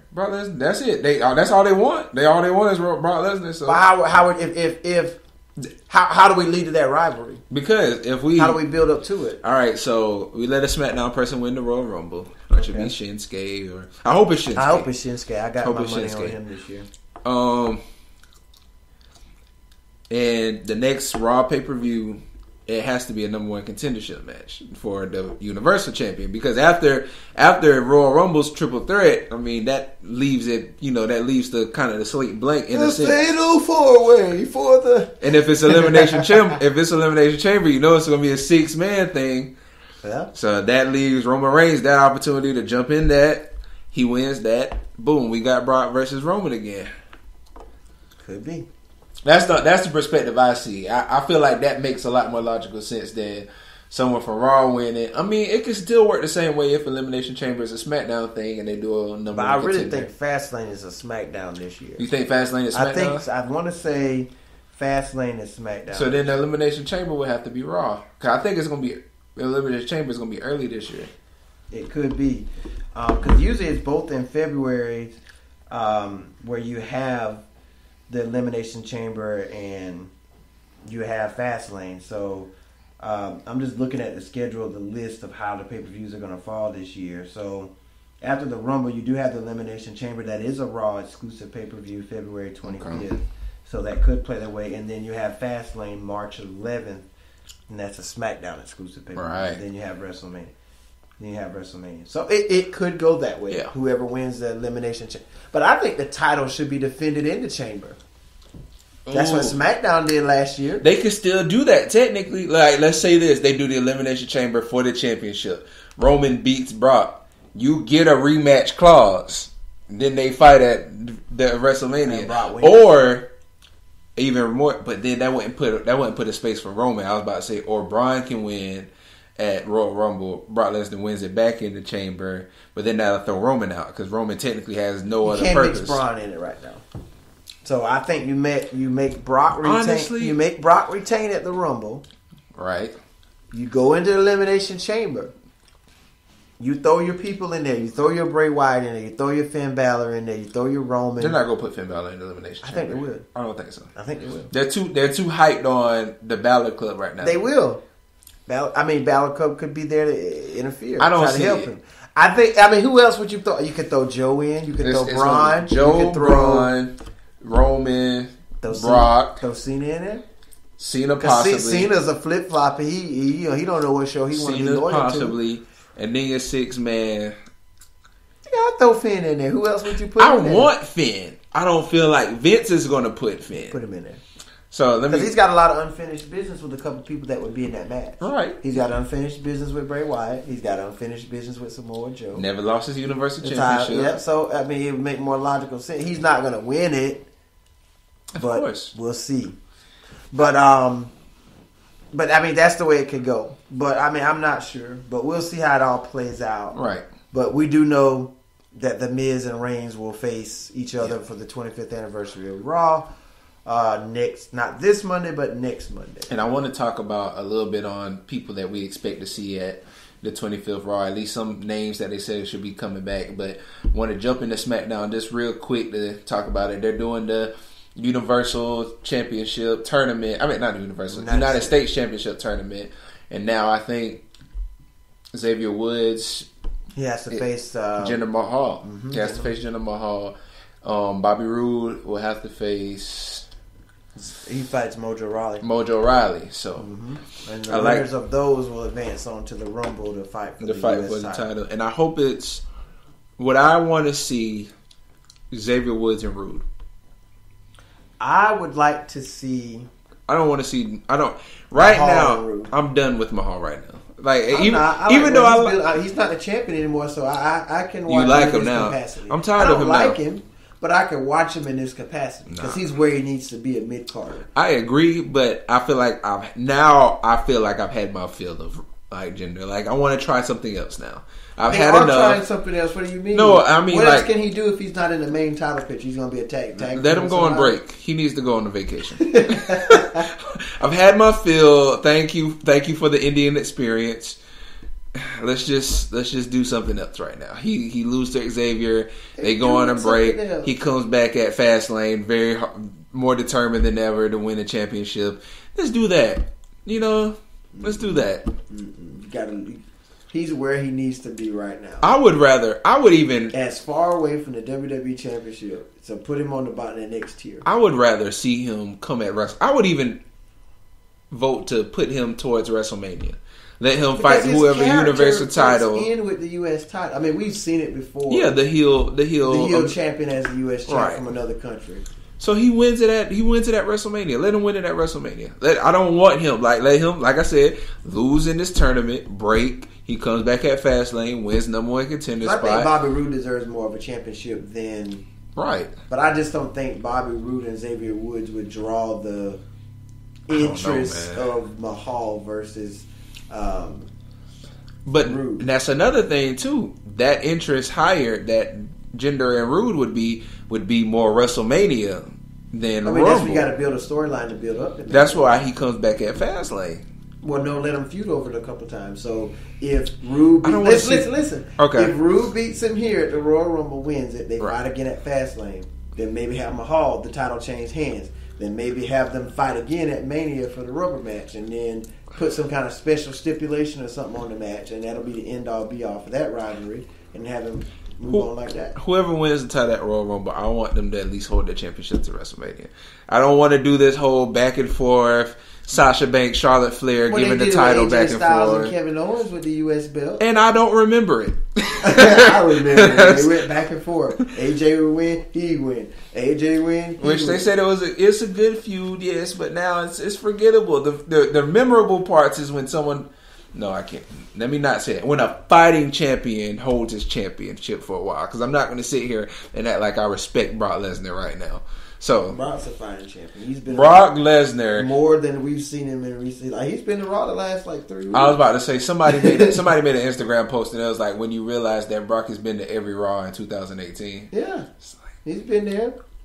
He's fought at Survivor Series. They didn't have a pay-per-view in December. He fought at Survivor Series. He fought at was it No Mercy? He fought at no, he did. He fought AJ Styles. Oh, he did fight at Survivor Series, yeah. He was at No Mercy. He fought Braun Strowman. He fought at... He didn't fight at the next Raw. He didn't fight at TLC. Yeah. But he fought at No Mercy, and he fought at SummerSlam, and he fought at Great Balls of Fire. Maybe he's being consistent because they're going to let him leave early. And he leaves at the Royal Rumble. It's coming to an end. The culmination is coming. I just want him to go now. I'm tired of him. For Reigns to beat him at Mania. No, I'd rather Reigns fight Braun Strowman at Mania. I think that's more deserving because that was a feud for much of last year. That was the best feud of all of last year. So Braun wins Royal Rumble. Where does that put Brock for WrestleMania? You got to have Brock on the card for WrestleMania. You can't just not have him on the card. Who is he gonna fight? John Cena. I don't care. No, we've seen that. Fight somebody else. Let him fight Undertaker. Undertaker can beat him up again. No, this way both of them can go home. You can't avenge the perfect. Yes, the street. You can't get that back. This is his vengeance. He got his vengeance against him. He needs his full vengeance. He needs to do it again. Like he needs now to be confident to know that, hey, you shouldn't have beat me that first time. I got you back, but now what you're going to say is that Roman him. Reigns beat him last year, and the Undertaker will come back this year and beat Brock Lesnar. But he can't beat Roman Reigns. Yeah. No. No. That's exactly what I'm saying. So basically, that's how they're going to build this thing up. Both of these men have the only 2 men in history to beat The Undertaker at WrestleMania. They're going to... It was all set in stone last year to build this thing up. That's all it's about. I just want Brock Lesnar. Brock Lesnar has been through some of Raw's biggest superstars. Now he has to go against Roman Reigns. Roman Reigns has done this year. He's gotten back with the Shield. He's won the Intercontinental Championship. He did this. He did that. And that's what they're going to do. I'm not a fan of it, but they got to build it up, man. I'm disappointed in it now. Got to build it up. But I am kind of wondering if Taker coming back on this thing. 25th anniversary. Is that going to... Will he participate in WrestleMania this year? That's a good question. That's the only thing. Like he made everything set up to look like that was his last WrestleMania. Yeah. So was it really over last year? We haven't seen him since then. Time will tell, man. We haven't seen him since then. And it's usually around this time that he starts to say when he's going to wrestle again. Yep. Or what he's going to do. So, but who? Unless they're going to make Cena. That's what the hype is supposed to be. From what I've heard from Wrestle Talk TV, it's going to be Cena's either in two predicaments right now. He's going to either he's never fought Undertaker. He's never fought Undertaker. That'll be the dream spot for both of their careers. Or they finally let Cena get his 17th championship. So because right now, the way it looks on SmackDown, AJ Styles is the champion, but it looks like now we know AJ gonna be fighting Zayn, which they've also said that they think Cena's gonna win the Rumble. Could be. It's either gonna be Cena. I think it'll either be Cena, Nakamura, or Roman Reigns. Depending on if they make Roman Reigns, he goes to Raw, he drops the IC title. But then I think those are your three possible winners: Nakamura, Reigns, or Cena. I don't think Randy Orton's going to win it again this year. Reigns not going to win it. I truly don't believe Reigns is going to win it this year. Mm-hmm. It's going to be, like you said, Nakamura or Cena. That's pretty much all I got. Mm-hmm. That's all I got right now. and then right now, the predicament AJ Styles is in SmackDown Live is that Kevin Owens, he's caught up in the middle of this Kevin Owens, Sami Zayn, Shane McMahon, Daniel Bryan thing that's going on. And, as we all know, Shane McMahon is trying his damnedest to put them in the worst possible situation they could be in, because he just kind of, at this point, he's developing some type of a hatred for Kevin Owens. He's becoming Vince McMahon. Mm-hmm. He's going to look in the mirror one day on SmackDown and be like, I've become my father. And Daniel Bryan has kind of been the guy that is quote unquote trying to keep everything fair. Right. But it looks like he's favoring them more. It does. To combat what Shane is doing. Yeah. So all he's doing is retaliating. It's just like retaliation. Okay, Shane, you did that, so I'm going to do this. I'm going to put Kevin Owens and Sami Zayn in a handicap championship match against AJ Styles. I mean, AJ Styles did say it. He was like, hey, it's like, this is going to happen. Why don't you just put me in a handicap match? And Daniel made the match. And he did something similar like that with my boys, like you call them American Beta, Gable and Benjamin, because they were just coming out staking their claim of how they felt like they should have been tag champions. And then Gable goes to say, what do you want us to do? Beat them twice in the same night? Right. And Daniel Bryan's like, that's it. He's like, at the Royal Rumble, the Usos versus Gable and Benjamin in a 2 out of 3 falls match. And then Gable sit there like, why did I just say that? And the same thing AJ Styles did the week before, so I thought that was ironic how they kind of still played on that. Yeah. But back to Zayn and all them.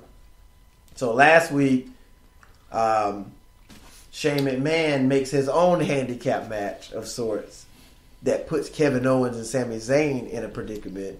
So pretty much Zayn and Owens versus AJ Styles, Nakamura, and Randy Orton. He always pulls Orton and Nakamura into this. Like they're not doing anything else. They really aren't. So it's just like, oh, who else you gonna put in the match? Oh, I know who he's gonna say. Randy Orton and Nakamura. He did it at Clash of Champions.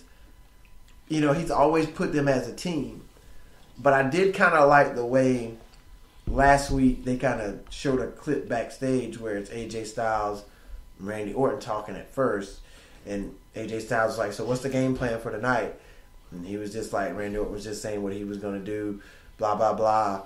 And then he was like, I want you to understand that I'm going to win the Royal Rumble. And I'm coming back for that championship. And then AJ just kind of looked at him like, and then Shinsuke just kind of slides his way in the picture, his strange way of doing it. Right. And then he just kind of walks up. He's always got that weird smile. He's just standing there, his arms folded, smiling. And then he looks kind of past Randy Orton over the shoulder of AJ Styles, and he kind of walked up close to AJ Styles, and he took his finger like that and said, to the title like that. Too sweet to the title. And he said, "Nice talk," and then he just walks away. He didn't even say anything. See, that's what they should have always done with Nakamura. Just let him be that weird, ominous person. And then both of them looking at him like, he just literally just walked up kind of to the belt and then, nice talk. And and then walked away. That might have sold Nakamura knocking Randy Orton over the ropes for the win that Royal Rumble. He might do it he might eliminate Orton too. Just the idea. Could be. But so that kind of showed backstage, and then as the match pursued, as we know, Kevin Owens and Sami Zayn are always going to try to squirm their way out of a situation. Facts. So as the match is going on, as they're getting beat down, they walk away from the match like, we don't have to do this. Like, we're going to get counted out. Right. Here comes the money. Shane comes out. This match has now became a no count out match. So there are no countouts, and this match will restart right now.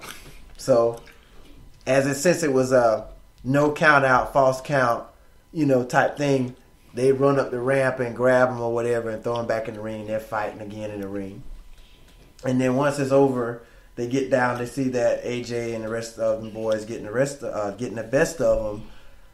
Kevin Owens proceeds to get a chair, and he hits. I forgot who it was he hit. I don't know if it was AJ Styles or somebody he hit with the chair to get disqualified. Right.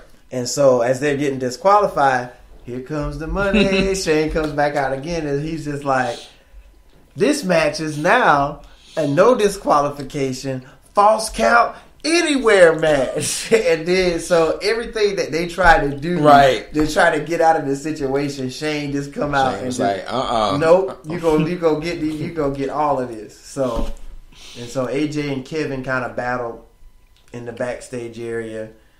They went backstage, and then Sami Zayn was left with Nakamura and Orton, and it just was, he couldn't win that matchup. No. Took a RKO, took a Kinshasa, and that was it. To say the least. Mm-hmm. So I see how Shane is just still focusing on them. I like the way he kept coming back out, changing the stipulation every time. Yeah, I thought that was dope. Yep. I can't wait to see it. I can't wait to see it too. But I'm trying to think of what else was going on SmackDown. We got the U.S. Open title tournament. We know the situation with AJ Styles. We know Nakamura and Orton. They're in the Royal Rumble. We know the women's Royal Rumble is going on for both sides of things with that. Current champion Charlotte Flair on SmackDown Live. Which I just have to give a good movie one time for the women's Royal Rumble. Yeah, definitely. I'm happy for that they get to have an opportunity to do that for the first time in history. Alexa Bliss is the champion on Raw. So depending on whoever wins it, they get to choose. I would like to see something different or a twist to it. I would like to see whoever wins the Rumble get to choose whichever champion. They should have the choice. They shouldn't have to be stuck to brand. To their own brand. They should be able to choose whether it's the men or the women, but they probably won't do it that way. They should be able to choose what champion they want. I like that idea. I really do. I mean, technically, if John Cena wins, he has that. He has that will. Yeah, he does. So I feel like, regardless of that point, whoever you win, you should have the opportunity. Because we saw this years and years ago, back like when Chris Benoit won it back in like 2004. But I think he was on SmackDown at that point. Yeah. But he showed up on Raw that Monday, and I think they had both of the champions there at the time to determine like who he was going to face. But he decided to go against Triple H and he was on SmackDown. So that's something I miss too. Mm-hmm. Whenever you were like the top tier champion, you can go to whichever brand you wanted to. Mm-hmm. I like that part. So I wish they stopped. I wish they didn't make it like a Raw championship and SmackDown championship. I mean, thankfully they didn't do it with the top championship like the Universal and Heavyweight, but everything else like the tags is kind of based in Raw. Like you wouldn't see the Raw champions show up on SmackDown because they have no real business there. There, yeah. I mean, Intercontinental and the United States can alternate, Which I wonder, are they going to switch it over when We're probably going to probably at the WrestleMania. They're probably going to do another Of course. draft or a shake-up or something to try to change the roster space up, which could be a good thing, and sometimes it could be a bad thing. But I think eventually they're going to move Shinsuke over to Raw. I can see that happening. That might happen this year. I think they'll move him over just to try to spice things up over there to give him a chance to work with some of the other superstars on that side of things. I would just hate that they take him to Raw and pull a Finn Balor. Yeah, because I mean, when Finn first came into it, Finn was the guy, and then he got hurt, and it's just like they just misused him ever since. So they haven't had a clear vision for Finn. But maybe now that he's back with the Balor Club, could this be more of a heel thing for him? They need to go ahead and make those faction belts, those faction championships. No. 3-man championships, man. It's gonna happen. No, I don't. That'll be pushed into the extreme.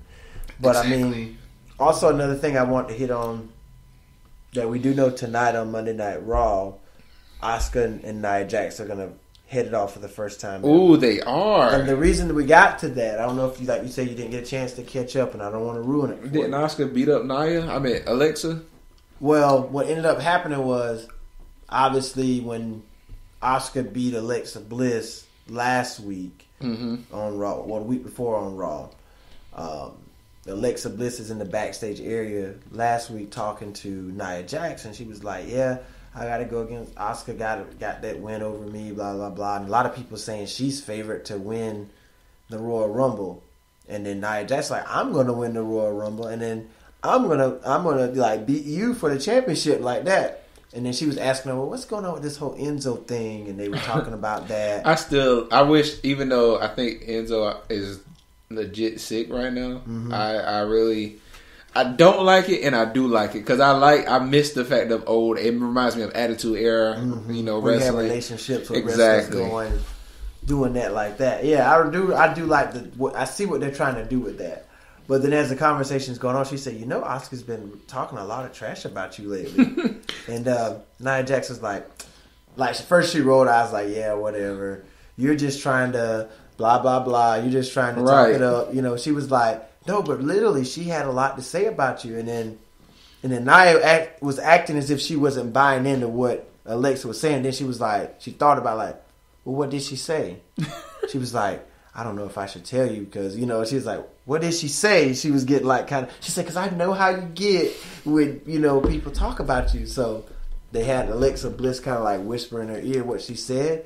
And then Nia Jax was like, she said that? She was like, it's mighty funny. How could she say that when Asuka doesn't speak English? And she looked at Alexa Bliss like, Asuka's Japanese, she can't speak English. Right. Like, so how could she have said that about me when she only can speak English? And then she just kind of walks away from Alexa Bliss with a smirk on her face. And Alexa Bliss was like, gosh, that didn't work. Right. But then she still came out and attacked Asuka anyway. Because Asuka was prepping for her match and she was doing her little thing she does with her little code. I really love her entrance though. And then she's on the top rope, and then Nia Jax comes behind her, picks her up like that, and then does an electric chair drop. And then she does like this little running senton on top. I love that. I love her little running senton. And then she walked out of the ring and just left Asuka laying.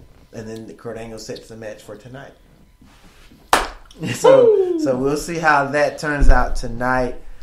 So they might really be. I feel like because I felt like they was gonna draw out her list of competitors for her to build up to a championship. I'm surprised we're saying this early. That's what I'm saying. So if she's going to get Asuka tonight, it seems like either they're going to set it up for, which would be a real shocker, but possibility because of course they're trying to do big stuff on Raw 25.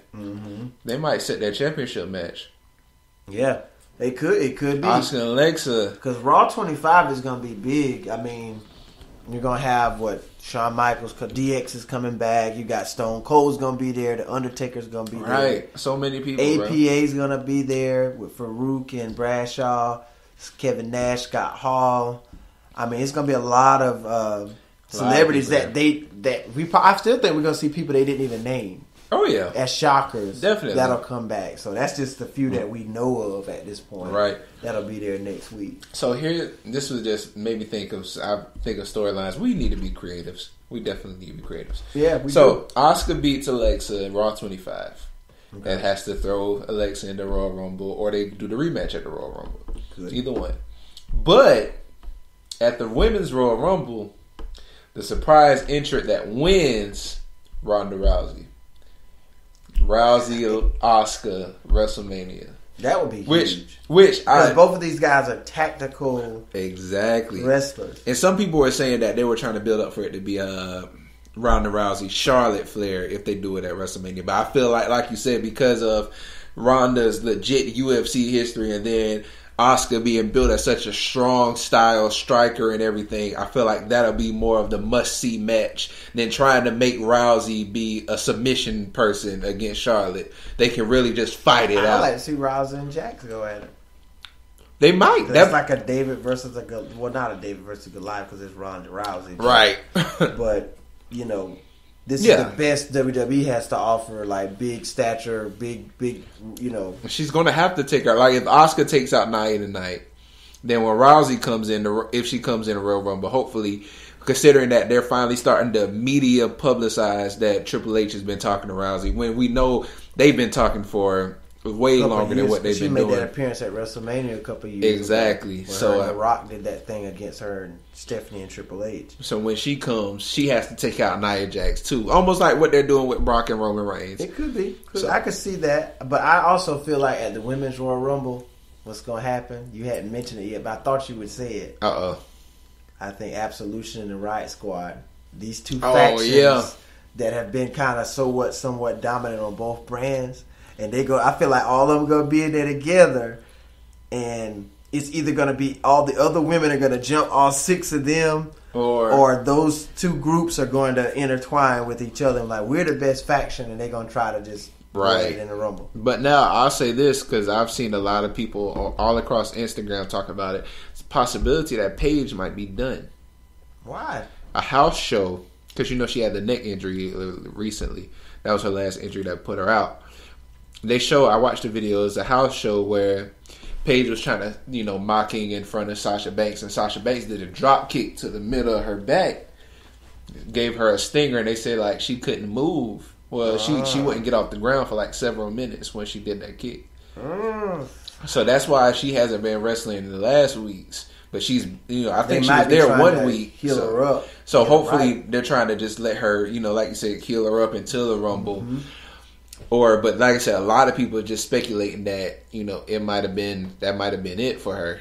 Could be. I hope not, because Paige is 25, so it's so young to have her career cut short, just getting back into WWE after over a year of being out for multiple reasons. It seemed like she was going longer than that to me, though. Yeah. It seemed like Paige has been going like 2 or 3 years. Right. And they said a year, I was like, after all the feuds between Sasha Banks and Charlotte. And then we saw Becky Lynch do her thing. Naomi do her thing.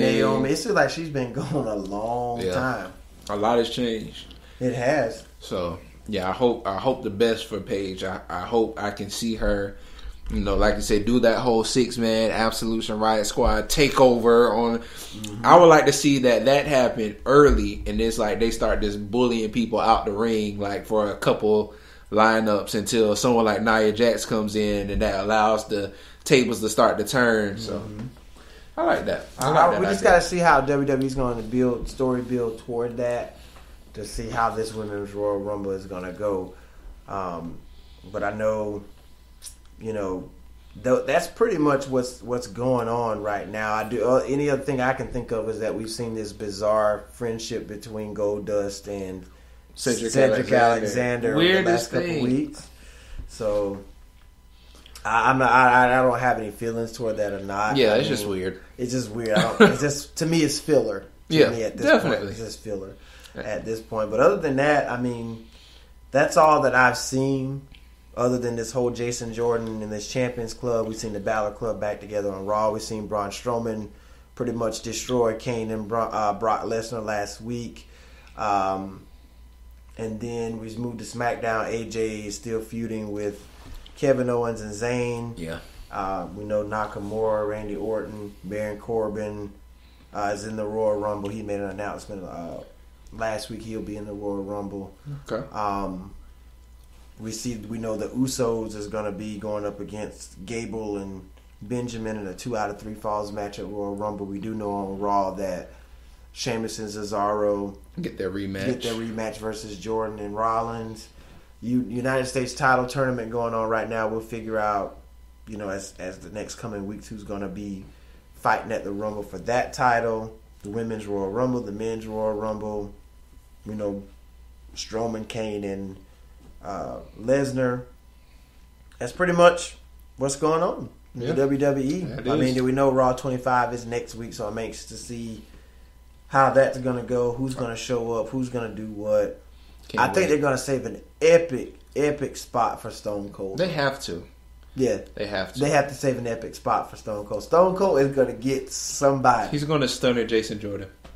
That's the only logical person I can think With all his arrogance, he's going to be like, oh my God, it's Stone Cold Steve. Like, I remember when my dad used to beat you, or something ignorant like that. He gonna say something stupid. When my dad beat you to win his first championship, right? Or something. It's like, but now you get to see his son in the champions stunner. Oh my God! He's gonna stun somebody next week. You can count on it. You can count on it. DX is gonna do something immature as they always do. Of course. So it just depends on. I don't know what Nash and Hall will do. I don't know what the Undertaker will say when he comes back. But that's the sake of watching it to find out. Right. You got anything else on WWE? Man, that's it, man. I think we've got a lot covered right there on WWE. Can't wait to see what's happening at, like you said, the 25th anniversary. Raw has been on the air for 25 years. I remember watching Raw. Not when it first started. I probably got involved with wrestling about 96, 97. Yeah. And I was about 7 or 8 years old. Exactly. And I used to always remember flipping between Nitro and Raw. Just to try to. Nitro was always longer than Raw. Nitro always came on at 8 to like 11. And Raw was the 2 hour show. 2 hour show. So you're like at the end trying to flip between. But my thing was, I before we close this segment out, I always kind of leaned toward Nitro more because I knew at the end Sting was going to come out the rafter with the baseball bat and he was going to go to town on the NWO. But then as it started, WCW started to lose their luster a little bit, then I kind of leaned more towards Raw when Stone Cold became what he became and DX and all of that. So, but Raw, I mean, longest running show right now. Definitely, man. 25 years, that's amazing. Yeah, major shout out. Monday Night Raw. But as we close this segment, when we come back, we got some in other sports to take care of. A couple of NBA action, let you know what's going on tonight. Mm-hmm. Get on to some college basketball real quick. And also just give a little tidbit on some tennis, which is something dear to both of us being varsity tennis players. We are Sports Moves, 2 Moody's, 1 Duty. Sports. We'll be right back.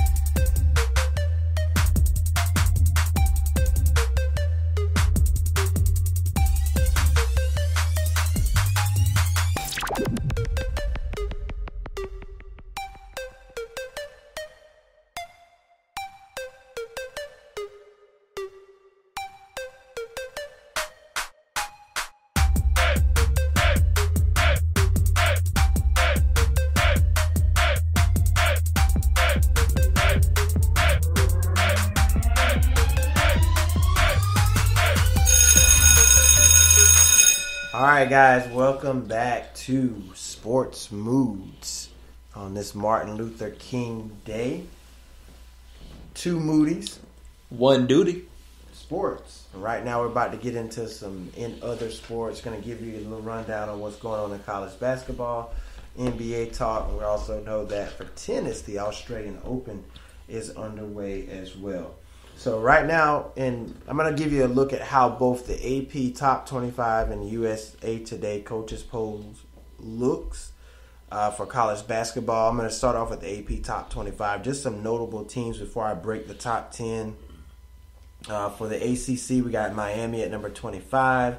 Notable Michigan and Ohio State. Michigan's at 23 at 15-4. Ohio State at number 22 at 15-4 as well. We also have here close to home in college basketball, Clemson in the top 20 at 15-2. I do know I watched a couple nights ago that close loss they had to NC State in the ACC, their first loss in the ACC, but then they followed up with a nice win over Miami this past weekend.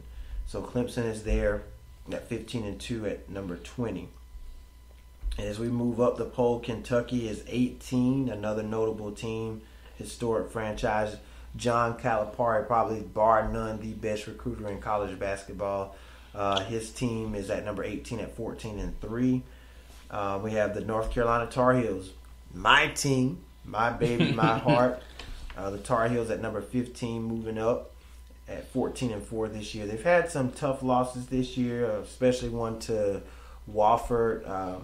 They lost to Michigan State in a lopsided game. Virginia beat them in a lopsided game as well. And a close loss to Florida State a couple weeks ago. But the Tar Heels on the outside of the top 10. We're looking at Arizona at 14-4 at number 14. Gonzaga, who went to the national championship game last year versus the Tar Heels, at 16-3 on the season. And then as we get ready to break into the top 10, we got Kansas at 14-3. Michigan State, who dropped from number 1 all the way down to number 9 after a loss this past weekend.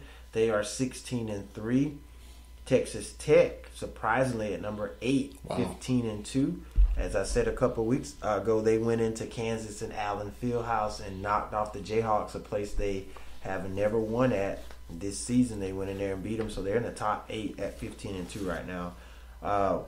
Wichita State is at number 7 at 15-2, as we mentioned last week. Wichita State has been one of those programs that is just constantly gaining success with each and every year, and they're getting a lot of respect from the college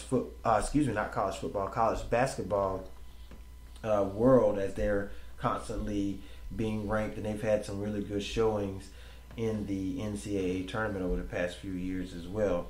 West Virginia at number 6 at 15-2. They lost this past weekend, which dropped them down from number 2 to number 6. Number 5, Duke at 15-2. And we got number 4, Oklahoma at 14-2. Purdue at number 3, 17-2 on the season for Purdue. Watched them survive a close game last week as well to kind of stay atop of the elites. Number 2 is Virginia at 16-1, and then back at number 1 for the second time this season is the Villanova Wildcats at 16-1. A couple of years removed from the national championship game. Probably one of the most heartbreaking games I've had to watch. Probably 2 of the most heartbreaking games I've ever had to watch as being a sports fan for my teams was the Patriots when they lost the undefeated season in the Super Bowl. Yeah. And when the Tar Heels lost that national championship game to Virginia 2 years ago on the last shot of the game when Villanova beat North Carolina, that was a stinger. But we came back last year. We avenged it, and we won the championship last year. But every time I see Villanova's name, I see that championship game. But as the USA Today's coaches poll, it's kind of similar to what the AP Top 25 poll looks. We still got Nova at 1, Virginia at 2, Purdue at 3. They do have Wichita State up a little higher in the coaches poll at number 4. Duke remains at 5.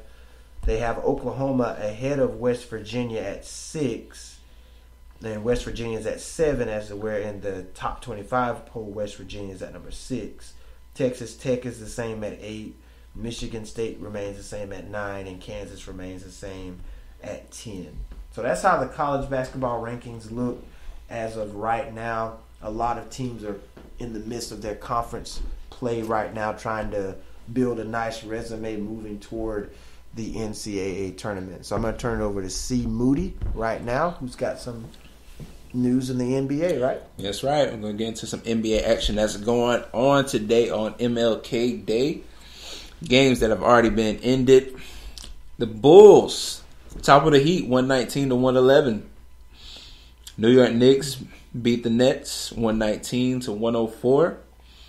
Atlanta Hawks pulling out a win against the San Antonio Spurs. Wow. 102-99. Dennis Schroeder having the game high for the Hawks at 26 points. Okay. The Bucks beating the Wizards 104-95. These are probably one of my two personal favorite teams on the East. The Bucks because of Giannis and the Wizards because of John Wall. Both of those two guys matched each other with 27 points in this game. The other games in this league that's already been finished, 76ers beating the Raptors 117-111. And the Charlotte Hornets beating the Detroit Pistons 118-107. Oh, got one last one. Memphis Grizzlies beating the LA Lakers 123-114. Now, games that are going on right now. Indiana Pacers are currently ahead of the Jazz 22-17. Still in the first quarter with just over 2 minutes left. You got the Sacramento Kings ahead of the Thunder right now, 58-51. 59-54, just updated in the third quarter, almost halfway through. And at halftime, Golden State Warriors against the Cleveland Cavaliers. Cavaliers are up 64-57. LeBron James already has 20 points. Klay Thompson has 15. One game that comes on later on tonight, the Houston Rockets in LA to take on the Clippers at 10:30 tonight. Yeah, Cavs and Warriors should already be underway right now. Rematch of the finals. Mm-hmm. How is that going right now? I mean, Halftime, 64-57. Warriors Cavaliers. Cavaliers leading. I know Cavaliers had a rough week last week. They got blown out by, I think, 25 points in consecutive nights. Yep. I think the Timberwolves got them one night, and one of the other nights, I think it was the Bucks that beat them that bad by 25 points. Timberwolves and the Raptors. The Raptors, I'm sorry. Trying to give the Bucks some credit. They did play the Bucks, but they beat the Bucks. I think it was a nice little battle between him and LeBron there.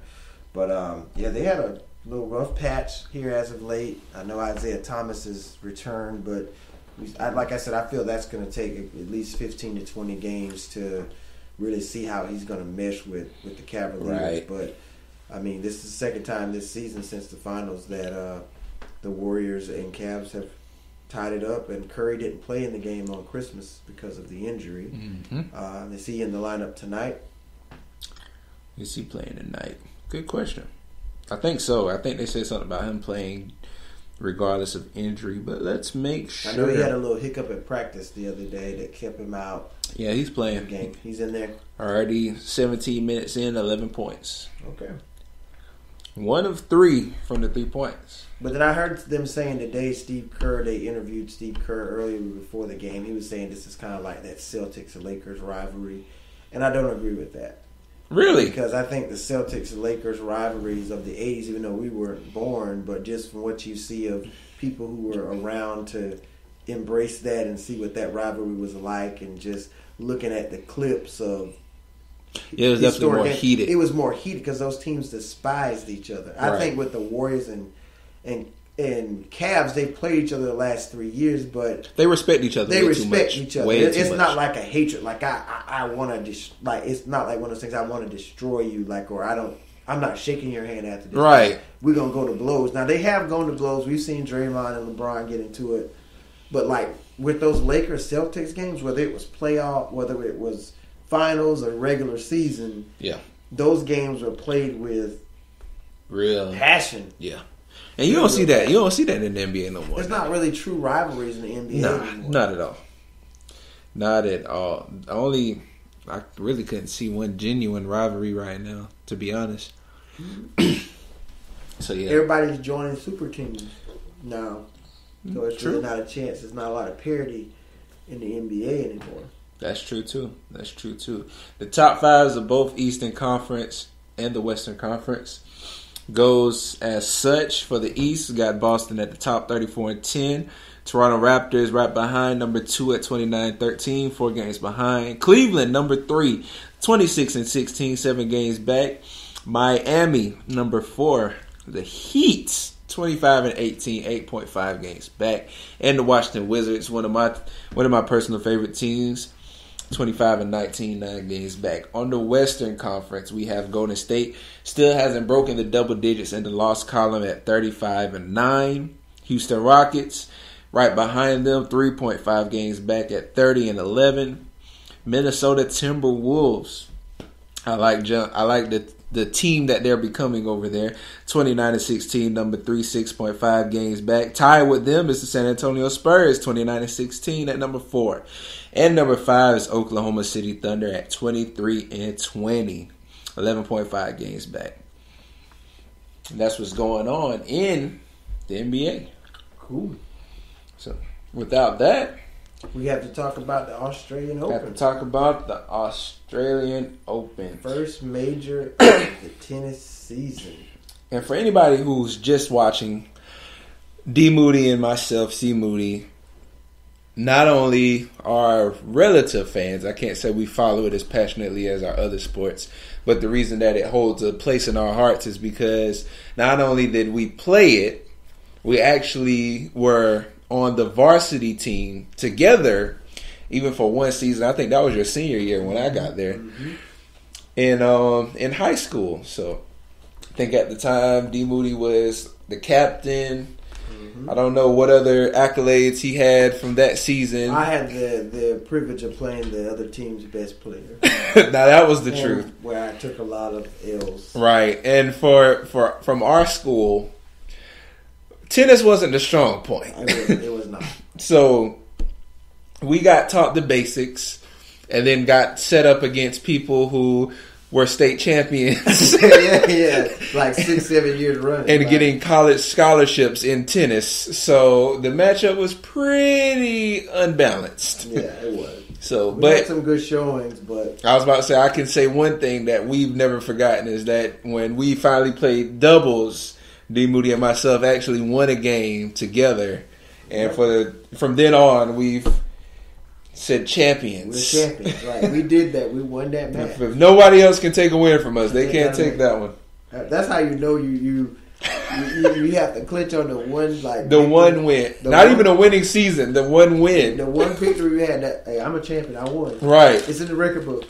Did not have any sympathy for the rest of the team's losses. Mm-hmm. It's like, you know what? Hey, we did it. We won though. We won ours. Embrace us. Yeah, man. But the Australian Open right now, what you got on that? A shocker, actually. Venus Williams getting put out in the first round by Belinda Bencic. I don't know if I'm saying that right. Probably it sounds right. A lot of these names I'm looking at right now, a lot of overs and 20 years old. Wow. 20 years old. She was a finalist there last year.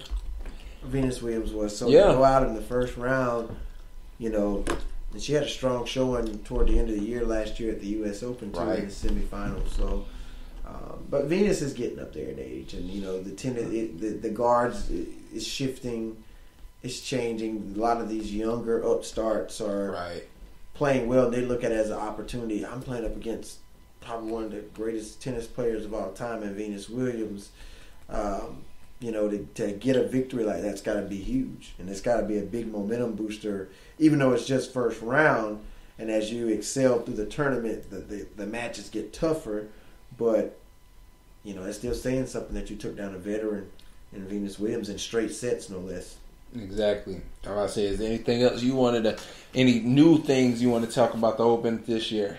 I think today, right now, I think Roger Federer is set to go to battle tonight. He is going to be going up against, let me see if I can find Mr.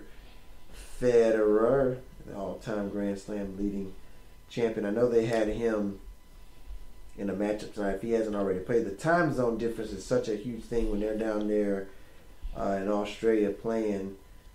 Let me see if I can switch it over to the men's single for Mr. Wright. We saw Marion Cilic. He won his matchup today in 4 sets. Former United States Open champion, 6-2, 6-2, lost the third set 4-6 and won the final set 7-6 in a tiebreaker. 7-5 was a victory. Number 3 seed Grigor Dimitrov won in straight sets today over Novak. Okay. 6-3, 6-2, 6-1. And we are still strolling down to see if we can see. We saw American John Isner, number 16 seed, go down to Great Britain's Ebden. John Isner, a Georgia Bulldog alumni, lost the first set 4-6, won the second set 6-3, and lost the 2 final sets 3-6, 3-6. So he is out in the first round of the tournament. We saw, as we're moving on down, I still can't find Roger. I don't know who Roger Federer. They don't have him listed. Who he plays today? Yeah, who he plays. I know I saw a preview of it today. They were saying he was going to be featured tonight. He plays upcoming match Badin. There we go. Algis Badin. Yeah, I see it now. So Roger Federer is a number 2 seed in there. And the thing with the Australian Open, with us being here in the United States and the time zones being such a big difference, a lot of these matches are on at like 2 a.m. in the morning. Right. So it's like, I know that I won't be up exactly that early watching. I'm not that invested in tennis to be up that early watching it, so I'll catch the highlights or whenever they show the replays of it. But right. I do know that Andy Murray is out until potentially Wimbledon, so he's not going to be participating in the Australian Open or the French Open that takes place in late May, early June. So that's a little bit of news on the Australian Open right now. They're down under in Melbourne, Australia, first major of the year. Yeah. We'll keep note of it over the next podcast whenever we come back up. Just see, they should be down around the semifinals championship matchup around that by the time we come back next week. So we'll keep an eye on it to see how Federer goes and how the rest of the field will fare in that. One last thing on the Aussie Open. According to Wikipedia, the prize money for this is $55 million. For the winner? For the winner. Prize money. What does the runner-up get? I don't know. They get $55 million. Good question. That's amazing, man. I mean, the Australian Open is it's a very brutal tournament because it's hot. Yeah. You're playing in brutal heat conditions, staying hydrated. You know, you'll see a lot of the players stretching or trying to, maintain their poise about themselves going up against in those types of conditions. Now, I do know that in the Rod Laver Arena, they do have the retractable roof that comes over and closes it, if it falls into a night match or if the conditions get too extreme to block out the sun and what have you, right, for the players. But that is probably one of the more demanding tournaments of the entire tennis year because right now in Australia it's summer. Yeah. And going up into that brutal heat trying to play a 2-week tournament can be a tough task to do. Right. To say the least. To say the least. So we'll see who comes out of it and who's the sole survivor on both sides for the women and the men. So. But that's all we have. Without further ado. Guys, once again, happy MLK Day.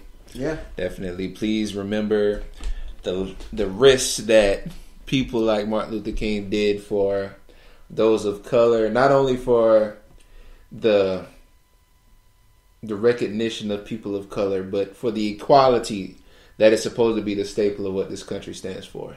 Mm-hmm. So, as well as that, man, we appreciate those who have been faithful. Ashburn, Virginia. Every time I look back and see who has followed. Virginia. Oh, we have to make a trip someday. And if we ever make it big and become, like we were saying before we started our podcast, we got to do a live podcast. First one. In Ashburn, Virginia, because they have been loyal to us. Whoever you are, we greatly appreciate you tuning in each and every week. Every week. Even bearing with us through the hiatuses that we've had. Right. 2-3 because of our work schedules. Because of work schedules and the holidays, you still listen to us. We appreciate it, man. Definitely. And recently, we got a lot of reviews or views, I guess you would say, from Latta. So that's someone Latta, actually South pretty Carolina. close to us. So we appreciate whoever you guys are. I hope that you find enough entertainment in us and enough information through us to keep listening. Maybe if somebody doesn't watch sports or doesn't be able to keep consistent with it, not only do we give you enough information, we make it fun enough for y'all to continue to listen to us. So we appreciate it. We also appreciate those who've listened to us at least once, and that's stretched anywhere around the country and the world, hitting New Zealand. Yeah, at one point, yeah. New Zealand one time. I think we've hit Australia. Yeah, We've actually hit Australia once. Within our own country, we've stretched over to California once. We've hit Charlotte, North Carolina. Charlotte once. We've hit New York once. We've stretched the coast. Yeah. So now the thing is just being able to grasp on. So those who listen, tell a friend. Follow us on Twitter at Sports Moods. That's where D Moody is the helm, and he definitely keeps real consistent with updates. And I have to applaud him for that. At my own shortcomings, I applaud him for being as consistent. My best, man. So definitely, and I say that because I am the one that takes helm on Sports Moods on Instagram, and you can follow us there at Sports Moods. And so I think eventually, I know I said this a little bit last year, but I think here I'm going to go ahead and try to make this a reality and create a Facebook page. Yeah, for us to have people that can connect with us there too. So we'll have most of the media. And also what I was thinking of too, I actually have been looking up, I actually have a friend that I follow. I call him friend because we actually messaged each other once when I asked him a couple of questions. Mm-hmm. You know, when I follow people, I and if we can communicate, I truly feel like there's a friendship somewhere in that. But this guy, his Instagram page is called Via Vision, VIYA Vision. He designs, most of what his designs are Power Rangers. He makes awesome designs, and he markets them. He sells them as merchandise. And I asked him about it. Where does he market at? And he said it's this website called TeePublic, and it's a real independent thing where you can just post your designs, you can share them up there, and you can sell. You can sell straight from there. So I'm thinking the next thing I want to do is get some of our merchandise out. If anybody who watches us, you see the little icons we have above us, you know, something just similar, something small, I guess, to show who we are, our own kind of brand. And I want us to be able to stretch ourselves out. So if you don't actually know how to follow us before, you see our face somewhere on a sticker or on a t-shirt, you want to look for us. Mm-hmm. So, and if those who follow us, you can do that, and you can use that and help brand us out as we all try to grow together. That's right. I mean, again, we thank you guys each and every week for tuning in to us, just showing us the support, to follow us on those social media outlets, and for the new outlets to come in the near future for us. We do appreciate it each and every week. You guys tuning in and just supporting us in that way. We've been doing this since August, and I think we're having a lot of fun doing it. I'm doing it with one of my good friends, so that just makes it just all the more better to do it with him. We always kind of rumored that we were going to do this, but we finally made it a reality this year. Yeah. And we used to always say, man, we need to get together and do like a podcast or do some type of a sports show or something that we can do it. And then we just put the idea together, and then here we are right now going into it almost 5 months, going into 6 months strong. So we're still trying to build our brand, as he said. Continue to support us, tell a friend, anybody that you know that loves sports and just loves to hear good sports talk. Have them tune in, have them listen to it. Definitely. You know, we appreciate all the support, as I said before. Thanks so much. And also, man, help communicate with us. Tell us what you want to hear. If we're doing everything you want us to do, let us know. Tell us we're doing a good job. Tell us what we can improve on. We definitely know we're not the best out there, but we're trying to we're trying to be so good that ESPN might call us one day, or WWE say they might need some creative ideas from us, and we can go from there. So, definitely, man, we definitely need feedback. Help us, because we're always trying to get better. We're always trying to see where we can stretch ourselves out at, do more, be better, because we're doing it for you guys, and we also want to make this a communication kind of thing. You talk to us, we talk to you. That's what we do here at Sports Moods. C. Moody, as always, with D. Moody. And we are two Moodies. One duty. Sports. See you guys next week.